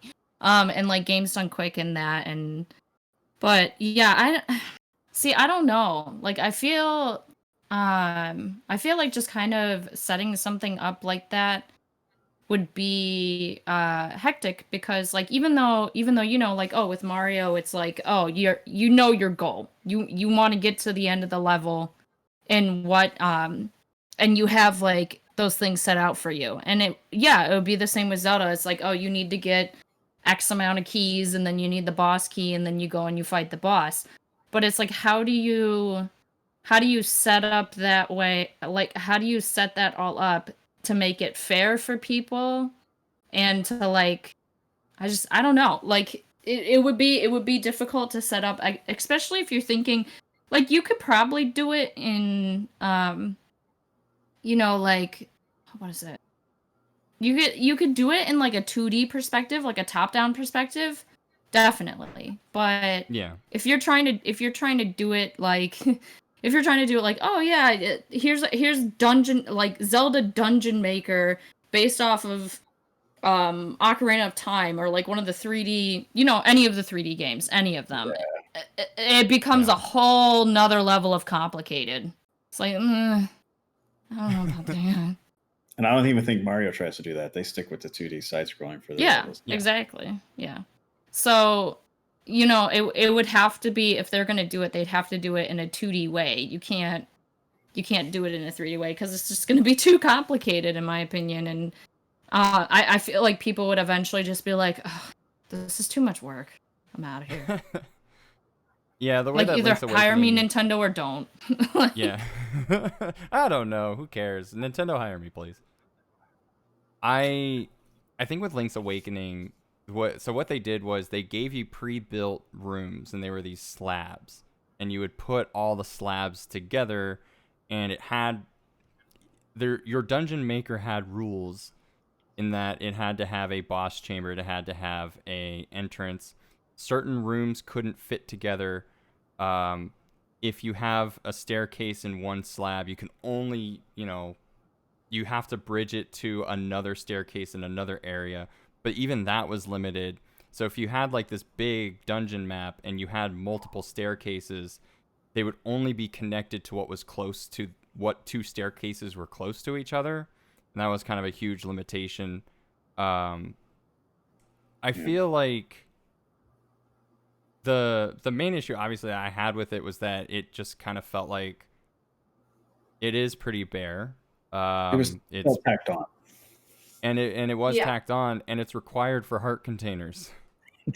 That's true. So if you want to play again and do 100%, you have to do like 12 what they call dungeon missions, where Dompe asks you to build a dungeon a specific way, and you have to make it and then beat it in order to move on. And to do that like 12 or 15 times every time you play the game is just ugh. That makes me wonder what the 100% leaderboards are for that game. I gave up. There's got to be dungeon making strats, right? Where you just make the same ones every time. Yeah, it's just like, here's the quickest way to do it. Let's just get on with it. And also the slabs were collectibles as well, so you either had to find, buy, or trade your way into getting additional slabs. I feel like a dungeon maker would work. I think, again, it would probably have to be a 2D version of it, a top-down perspective. I think I would like to see kind of a generational thing like they did with Mario Maker, and you get to see graphical improvements and certain elements that might be exclusive to a particular graphical style versus the others. A lot of Super Mario Maker, everything has to work in every single engine, and so they created things that never used to exist in a previous engine just to make it all work. But with Super Mario 3D's graphic engine, even though there's not much difference between that and New Super Mario Brothers, they did add things so that it was specific to a Mario 3D world for Mario Maker, but you could only use those assets on that type of map. Yeah. Mhm. You know, we could see that. Like if Nintendo does what they do and just takes what they learned from the tack on and the Link's Awakening and takes what they learned from Mario Maker, I think they could make a decent Zelda Maker, but it would take a lot of planning and thought. Yeah, it'd be a Yeah. lot. it's a lot to think about. Mhm. So we've talked a lot about Zelda, of course, and there have been a lot of games in the series. There have been a lot of fan games. There have been a lot of games made by other developers that were handed off and at varying results. I think it's time to talk about our favorites and our least favorites. But I'm going to try and ask this in a slightly interesting way. So everyone does have a favorite Zelda title. Which one is yours and why? And we'll start with Ace first, because she's at the top left in case you forgot. Oh my god. What? Again? No pressure, but you're I first. didn't It's even- alphabetical. I know. My name begins with A. Wait, shit, no. Yes, it is. I didn't know It's that. alphabetical. That Today he actually won. helps me in the future. Today I told you, I won. don't know how this thing works. I think I thought about this a lot after you asked. It was a very difficult decision, but I think I do have to go with Breath of the Wild. It was my favorite purely because I love open world games. I adore the Xenoblade franchise with all of my heart. And so that really spoke to me as a Xenoblade fan, Breath of the Wild. And I just like how much freedom it gave me, because I tend to lose focus very quickly. So I'm the stereotypical Breath of the Wild player who's running towards one cool thing, and then I'm like, but wait, what's that over there? And then I'm running towards that thing, and then I see sometimes the first cool thing, forgetting what that was that I was like running towards at the beginning. I was like, but wait, what's that over there? And running towards that. And I think that's just something that really appeals to me as a player. I like not being locked in to, all right, first you have to go to this temple, then you have to go to this temple, then you have to go to this temple. Like, sometimes I like that because it gives me a plan, but for the most part, I just like being free and being able to explore and have fun. And I also like how flexible Breath of the Wild is in terms of the order that you can complete it. Because I thought I did it in the right order, and then I talked the right order, and then I talked to people, and they're like, what were you doing? Why did you go to, I think I did water, Gerudo, fire, then Rito last. And they were like, why did you, that makes no sense. What is wrong with you? And I'm like, oh, I thought it made sense. Okay, well, never mind. I'm an idiot. I got distracted. Yeah. And I mean, this is kind of long and ranty, but I think just the amount of like, you can go wherever you want, do whatever you want, complete as many of the shrines as you want, or don't. It's up to you. Like that amount. Also cooking. I love cooking. That's it. That's send tweet. Cooking is my favorite. Yeah. Okay, I'm done. But I have, I think, almost 100% completed it. I haven't done the compendium or the Koroks. I'm like halfway through. It's been something that I just like occasionally pick up and get like 5 Koroks, and I'm like, that's good enough for today, and then I set it down. But I'll keep coming back to it, and it'll be something where I'll occasionally still discover like a new location, and I'm like, damn it, I thought I finished this already, but there's a whole nother thing here. And that makes me really happy. So I'm gonna go with Breath of the Wild. I loved it. Nice. Elias, you're in the top right again. What? Favorite is Twilight Princess because it's the best Zelda game. That's it. Oh, okay. That's fair. That's my second favorite for sure. Yeah, no, I in case you couldn't notice, I'm a Metroid fan. And what that says about my taste in Zelda games is that I like atmosphere, and I like apparently going back to older areas with newer things and re-exploring them. And Twilight Princess, it in my eyes, it kind of perfected what the original Zelda formula, or the best version so far of the original Zelda formula, right? Where I often call it Ocarina of Time, but better, because the similarities with Ocarina of Time are very much there. Um, but the story is better in my opinion. The world design is more fleshed out, and just the atmosphere of the game. Like it checks the most boxes for me in terms of things I like, and so yeah, Twilight Princess for me. Uh, for me, it's always kind of ever changing, um, which is not a great thing. I I want to say that Skyward Sword has always been in my top three, and it's not really for the reasons why people don't like it. Um, I would probably agree with some of the things that people don't like about Skyward Sword. Um, the fact that the air travel is not really all that fun, but you don't, I would say, probably argue you don't spend as much time doing it. But for me, it's I think again atmosphere, and I'm just kind of the opposite atmosphere as Twilight Princess. Twilight Princess is kind of that result of fans not liking Wind Waker and Nintendo going back to the drawing board and being like, well, people seem to like the dark stuff. And again, it also plays off of and almost kind of expands the Hyrule and Dark World concepts from Link to the Past. But I think for Skyward Sword, Zelda has been very interesting in terms of characters. They've either been completely unnecessary fluff and have a lot of writing dialogue problems, or you have something like Majora's Mask, which is probably one of the best like character studies in terms of non-playable characters and people that aren't actually really affecting the story, but this is a world that you are technically a part of and are contributing to. Skyward Sword kind of, even before Breath of the Wild, reminded me of this sort of Ghibli-esque feeling where you have Skyloft and you have all of these different characters that live in that area, and they're all very unique personality-wise. And I think that builds a lot off of some of the things that they did with Twilight Princess, but again, sort of perfected the writing. Some of the characters are just super weird.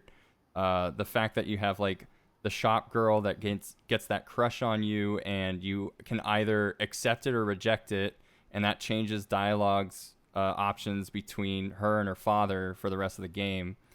Having the demon living underneath Skyloft that you have to like give kudos for him in order to become a real boy.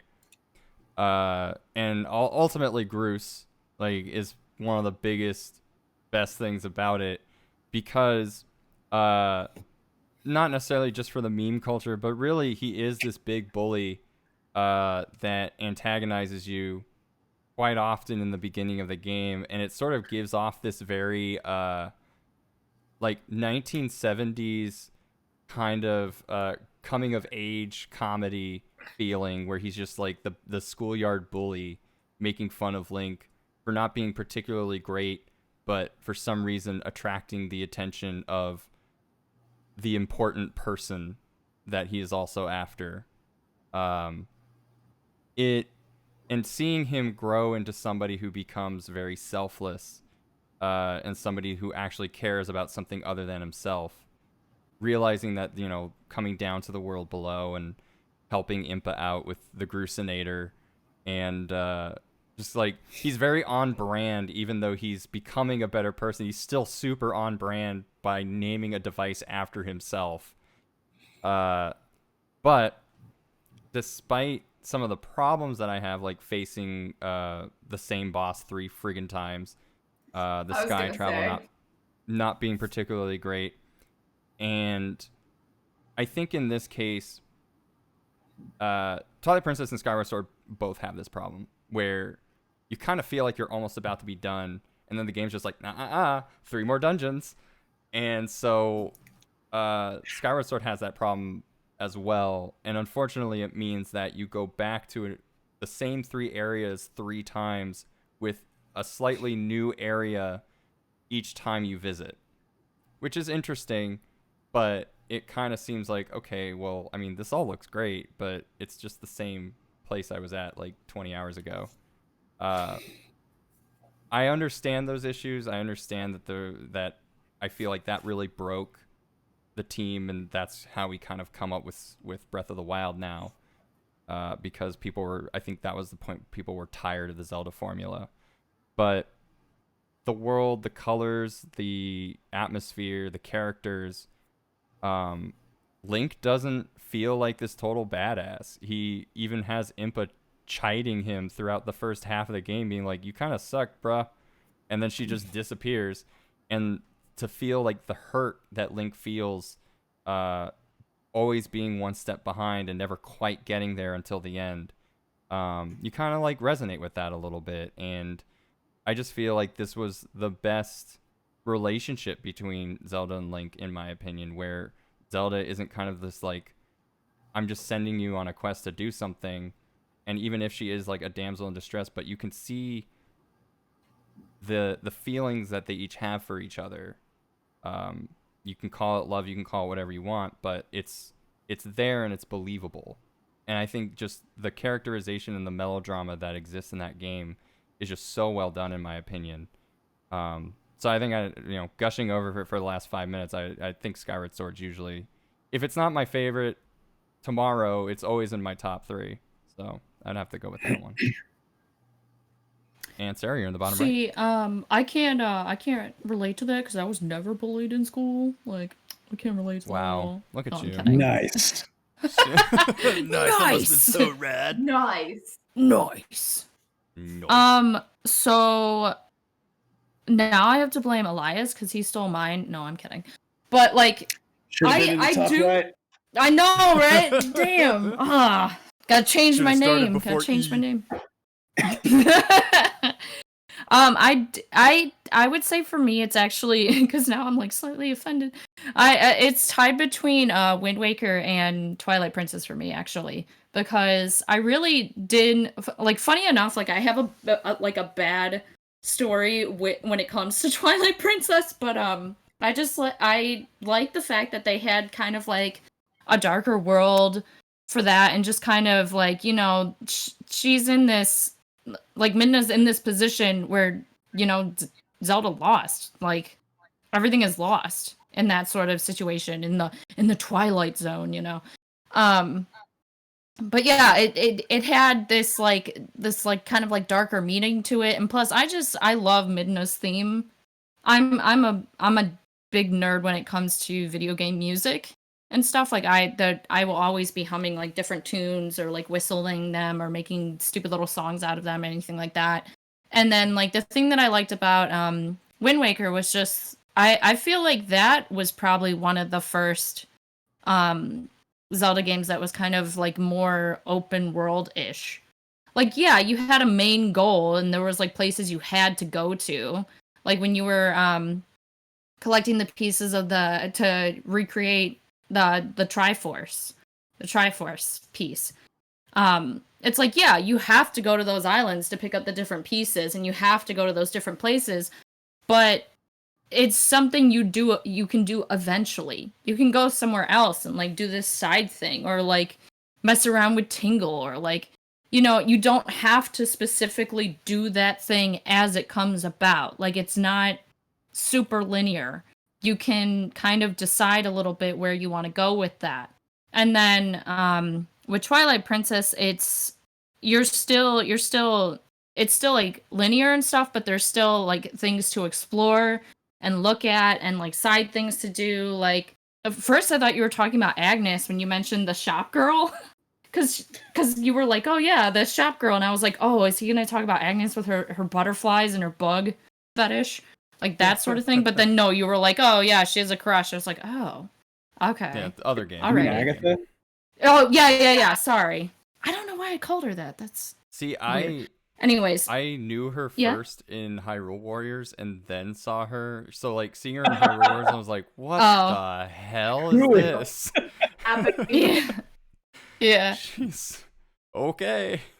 But yeah, I really liked the both of those, and then the story that I have about Twilight Princess, so when they had first announced it and they were like, yeah, we're working on this game, I was like super excited for it. I got the pre-order, all that stuff. And they're like, yeah, it's coming out on GameCube. And I was like, all right. And then, not even like a few months, a year later, they're like, yeah, we're also going to put it on the Wii. So now you got to wait. And I just remember like waiting. Honestly, I think it was like two full years before they finally released the game because they had to make sure that it worked on the Wii as well as on the GameCube. And I was like, can't you just fucking just do a Wii remaster later? Can't I just have my game, please? Because like the GameCube version was done. They were done with it, but they were like, no, we have to wait because we're gonna put it on the Wii as well, and we want to release them at the same time, or it's gonna feel weird. It's like, Gotta sell no, these consoles. just give it to me. I want it. And I ended up liking that Netflix version and better chill because video. I'm like not a fan of the whole. Yeah, if you want to swing the sword, you have to use the Wiimote. No. This is how accidents happen. This is why they had to have things about, like, make sure the strap is secure. Because you'll break your TV or hit your child in the face. Well, I would have done that. But yeah, that was, without like, the Joy-Con. it's funny. It's funny because that's, like I said, that's one of my favorite games. But it's, like, I had to wait forever. And I hated that. For the game to come out. Hated it. Oh, gosh. What was I going to say? Damn it. No, I lost it. Okay, we'll move on. Going back to... It's easy to ask what a person's least favorite Zelda game is. But let's say I gave you a time machine and play some 5D chess with this time machine. And if I were to get you to keep one Zelda title from being made, which one would it be? Oh no. Don't give me this power. You won't like it. After you kill Hitler. Oh my god. Sarah, What? What'd I do? do you have your answer? Yes. Oh, well, tell us. I don't like I wanna Skyward know. Sword. I really don't. Well, I just don't. I'm sorry. I've never liked the whole I've never liked the How whole do I stamina treat other system, and I people? never liked the whole oh, your shields can break. Oh, your sword can break. Like we added durability to everything. I'm like, why? You really did not need to add this, please. Please, this mechanic is worthless. I don't like it. Everything else is fine. I did not like that mechanic at all. Don't. Similar vein. And then flying, and then like how you had mentioned with flying, I just kind of feel like that's a little bit boring. But at the same time, it's like, oh, well, you like Wind Waker and you're in a boat. Yeah, well, I don't know. It was different and I hated it. Like, I don't know, man. So yeah, it would definitely, it would have to be Skyward Sword, because I also just don't like the fact with Breath of the Wild, it's like, oh, you pick, like, even the Master Sword has its own durability. It's like, come on, man. Really? We had to do this? I worked so hard for this, and you're just gonna kick me in the nuts like that? Come on. Rude. Deku Tree just like gets up. Just Uproots. Oh man, that would hurt. does it like lifts up like a dress, his roots, and just like Shaking that dirt off. yeah. I feel like, so I know that the durability on the shields at least can be mitigated by perfect blocks, and it actually felt really good. Like when you get that down and you feel like the vibration on the nunchuck when you do it, that hitting your kid in the face motion apparently. It's very rewarding. But anyway, Elias, what game would you erase from existence? This is kind of tough for me because it's a different answer, I think, than my least favorite Zelda game, right? Mm-hmm. Because what has resulted in some of the games I like from Zelda, we only got there because they made mistakes along the way and knew, okay, let's not pursue that. and if you take that away from history, right, then they might pursue it in a more, in a different way that would just, radically change things. I thought Skyward Sword was a good answer because, of some of the reasons you said there. But then I think the main takeaway or the main criticism of Skyward Sword was like, oh, it's too linear. So then you have Breath of the Wild. I don't think you get Breath of the Wild without Skyward Sword, right? And you could say the same thing even with like, you don't get Twilight Princess without the Wind Waker. So I can't take away the Wind Waker. So I think I would end up saying Phantom Hourglass. Oh, that's fair. Because then you don't get Spirit Tracks, you don't get any of those DS games. It's contained. It's a contained paradox. And That's sorry, but anything that's like, we need you to either yell or make a sound into this mic, no. I think if you take away, Phantom Hourglass and then by default Spirit Tracks, like you lose nothing. Nothing is lost. Nothing of value is lost. that is probably where I would go too. I mean, Phantom Hourglass is Spirit Tracks, for the record. What's that? I said I followed Elias's logic as well and said Phantom Hourglass or Spirit Tracks. One of the two, because I literally followed your exact train of logic. I was like, I can't take out some of these without irrevocably changing the timeline.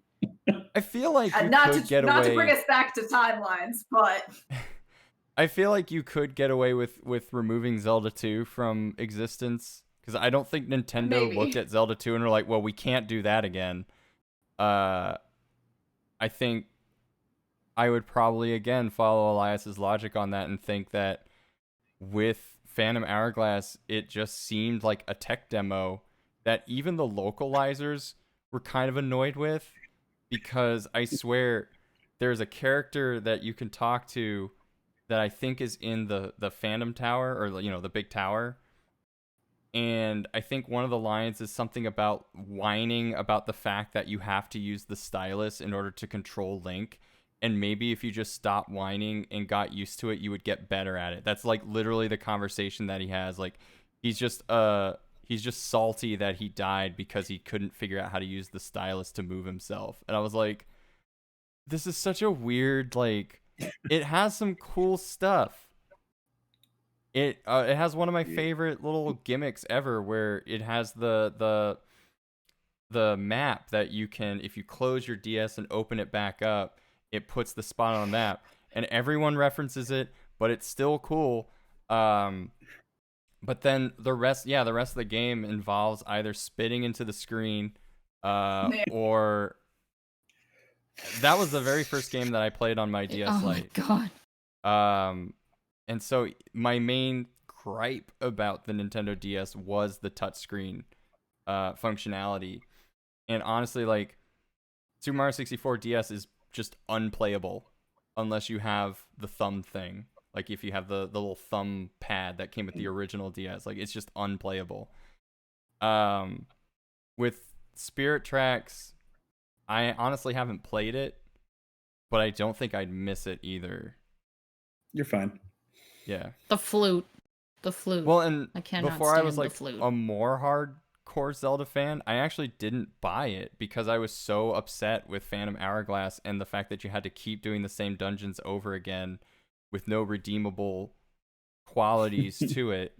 And when I listened to Chugga Conroy's LP of it like years ago, I didn't realize some of the other, like, there's only like 5 music tracks in the entire game. And so you'd hear like the song like 20 hours and the game's only 21 hours. There are just a lot of things with Phantom Hourglass that just kind of feels like, not that the game was a tax write-off by any means, but it didn't get the same love and affection that, especially, this is the first handheld game right after Minish Cap. So technically you're following up Minish Cap with Phantom Hourglass. Needed more not a Capcoms. huh? What was that? Needed more Capcoms than this. Yeah, exactly. Needed more Capcom in it. Put a Mega Man in that Phantom Hourglass. You'll be fine. I'm sure you cans. Yeah, I think that would be my answer. It would probably be Phantom Hourglass. So I'm gonna say again, I don't even care about the fact that like, yeah, if you get rid of Skyward Sword, that just ruins the whole timeline and now nothing exists. Clearly, you don't. I care don't about even that. care. Like, Yeah. I'm By the way, I sorry, don't but change there's my answer. yeah, no. I will. Which is I the will fact say that you guys are like, oh well, if we remove that, then you're gonna have to remove Breath of the Wild, and you can't have that. No, no. Goodbye, Skyward Sword. Goodbye. I will say Triforce Heroes was a runner-up Yeah. Yeah. for different My reasons. for if I could go back, if I could use this time machine to go back and tell someone to change something in a game, would be Skyward Sword. I'd be like, please don't make me go to this area again. I don't want to fight this boss again. Please don't do it. Like, we're good. We're cool, right? Like, just maybe cut out or like tighten it up. That would be my because that was what I was originally going to say before I was like, probably the question is keep one from being made, so like I should probably pick one that I want gone. But I was gonna say just like maybe tighten up Skyward Sword a little bit. Yeah, I feel bad about that 3. too because I'm sorry. What? No, I was just gonna say because I agree with the way that you said like, oh, it's in my top 3 because of like the characters and stuff, and they're just, you know, they add to the story.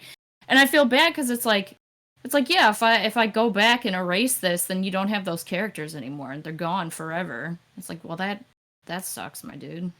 Well, and I do like I don't know. Like, I guess I'm shooting myself in the foot here. Because there's another game that I've been currently streaming and nobody likes it, and I'm like, oh, okay, all right. Oh wait, which one is that? 13. Oh yeah, okay. Yeah, nobody likes that one.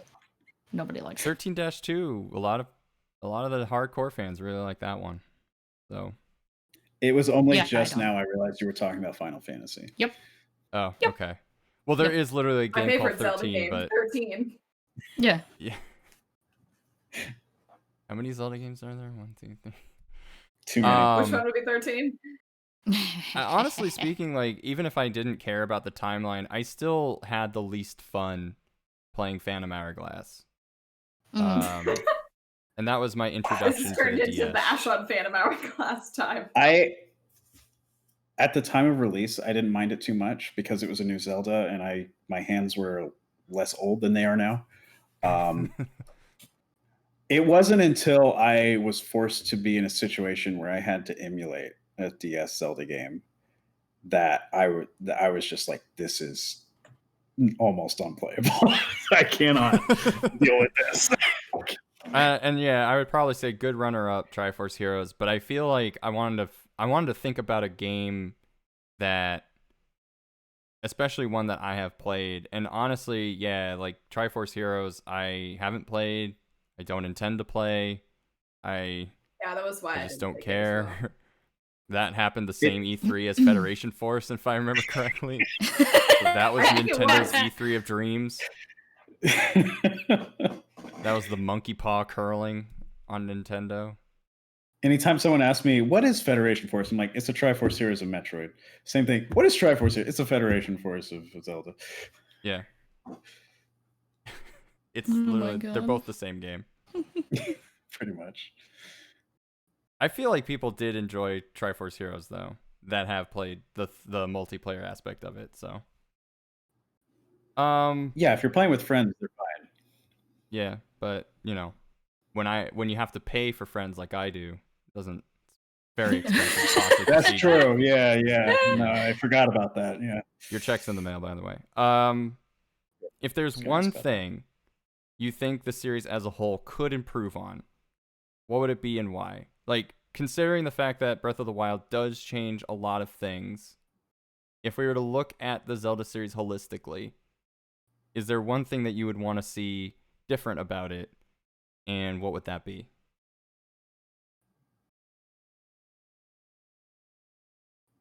Direct sequel to Twilight Princess.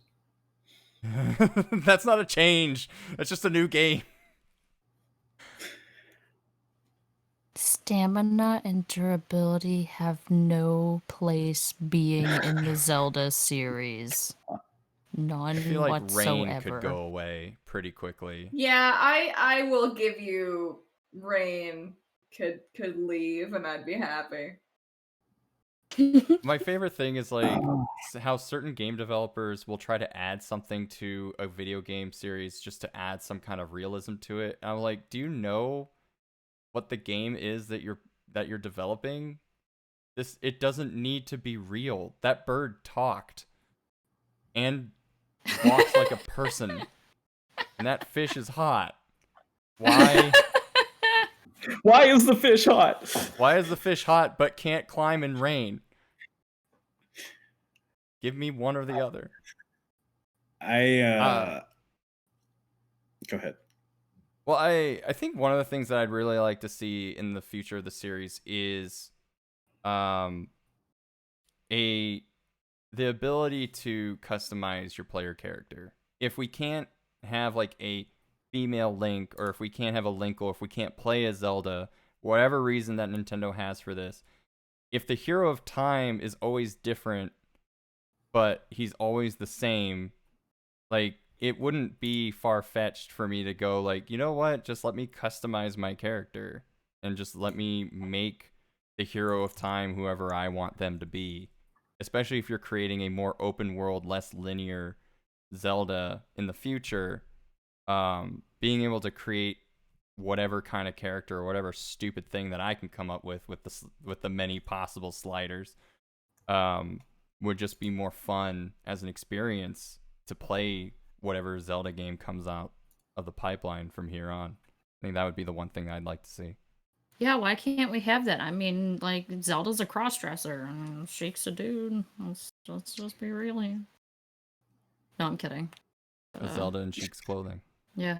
Also, I have to ask as a rhetorical question, why is it called The Legend of Zelda when you play as Link? Why is that? It's not. What legend is Zelda living? I feel like I could have mentioned this during the first. Yeah, I know, but what is her legend? You're living yours. She's not doing anything though. She's in a castle. I don't remember when I talked and then about she turns into a crystal. Like, come on, man. No, you're thinking about 13 again. Oh, dang it. I think for me, as a kid, it was really confusing because if you're not familiar with the series, it's like, think about the other video games that came out around that time. You have Super Mario Brothers. Well, who do you play as? Mario. Pac-Man. Yeah, you play as Mario. Metroid. Yeah, you play as Metroid. Yeah, Metroid. And Metroid crawls. It's not common to see the name of something be completely different in that era from the character that you're playing. You can kind of see some of it today. Like, I don't know, who's the God of War? It's probably me. At least I am by the end of the first one. Spoiler alert for a 20-year-old game. Wow. But yeah, I don't know. You'll never play the original God of War on PS2 ever again. Nope. Yeah, as from that perspective, it was just a weird thing to call it The Legend of Zelda, and I do remember as a kid going like, well, why? Like, why is it The Legend of Zelda when I'm not playing as Zelda? It's a weird perspective of like, I don't even know. It's like you kind of feel like you're playing a side character. Like, oh, you're not the main protagonist. Zelda is. Okay, but where is she? We don't know. She had to go into hiding. We don't know. She's in a rock. I think the other thing was that in the Japanese version, it is the Hyrule Fantasy. They could have called it The Legend of Hyrule, and when you think about the terms The Legend of, the name of a place wouldn't be too far-fetched either. But it was an interesting thing for a 8-year-old Laughingboy to try to figure out. Okay, but so I see the comment here by by Jody about, it was called The Legend of Zelda because the entire motivation of the main character, who was effectively a nobody, was to save a girl named Zelda. His entire motivation is based around Zelda, as he has no motivation of his own to do anything. So the legend is started, controlled, and based on Zelda. Link is simply the tool used to get to Zelda. But that's the thing. Tool, usually when you talk about the legend of someone, it's about them. It's not about some other person. Like, would you be like, oh yeah, this is my legend, but then it's about like someone you met for 5 minutes 3 years ago?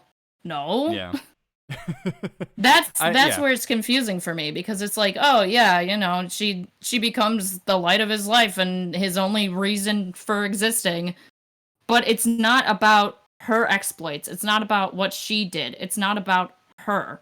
It's about him. You. So why is it named about her? Like, it's just weird. Yeah, but that's the name that they went with 35 years ago, and I guess it kind of makes sense now in hindsight, but yeah, it's a very weird concept. True. But I think that's pretty much all the questions I had. And now I think we can probably give it a rest. I just want to thank everyone. Have we talked about Zelda for too long? Yeah, you've talked enough. But stay with me for a couple more minutes because I need you to talk a little bit more. Thank everyone for joining me. If we can just kind of do a little bit of a round table and see where we can find y'all on social media and everywhere, and what you guys are up to, starting with Elias. Where can we find you?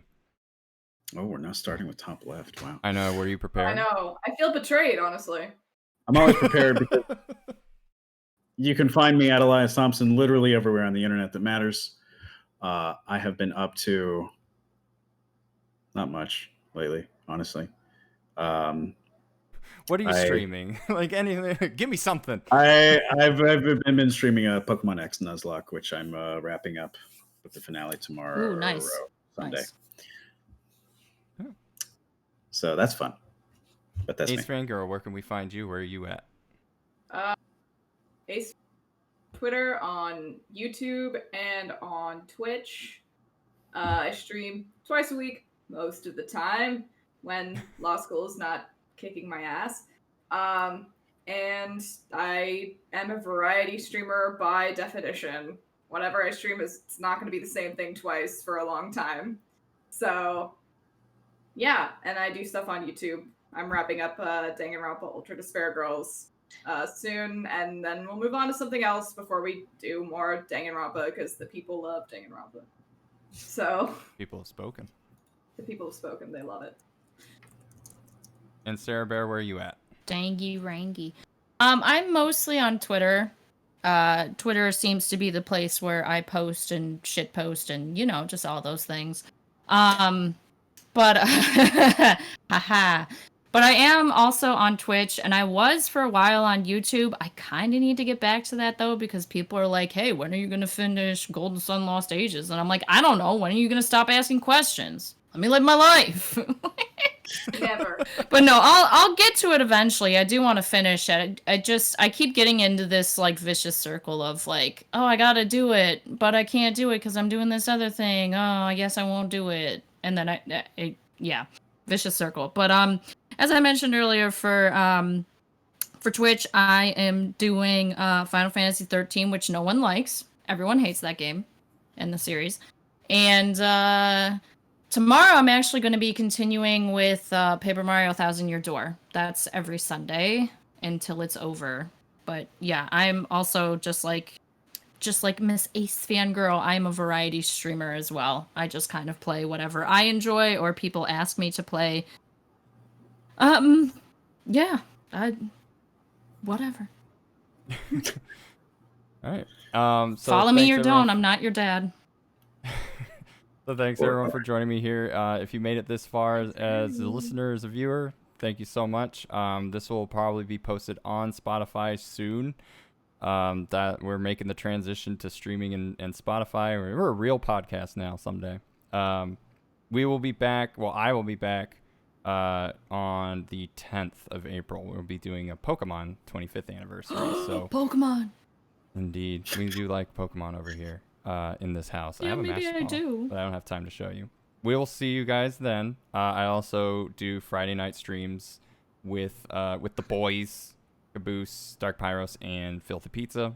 We do a semi-weekly podcast on Friday nights, so you can tune in to us there over at twitch.tv/LaughingboyLP. Those get posted on to Spotify as well. Until next time, thank you everyone for joining me. This has been DialogBOX. Good night. I was about to say, y'all can say good night too. Oh, Bye. good night. Good night. Nope, it's over.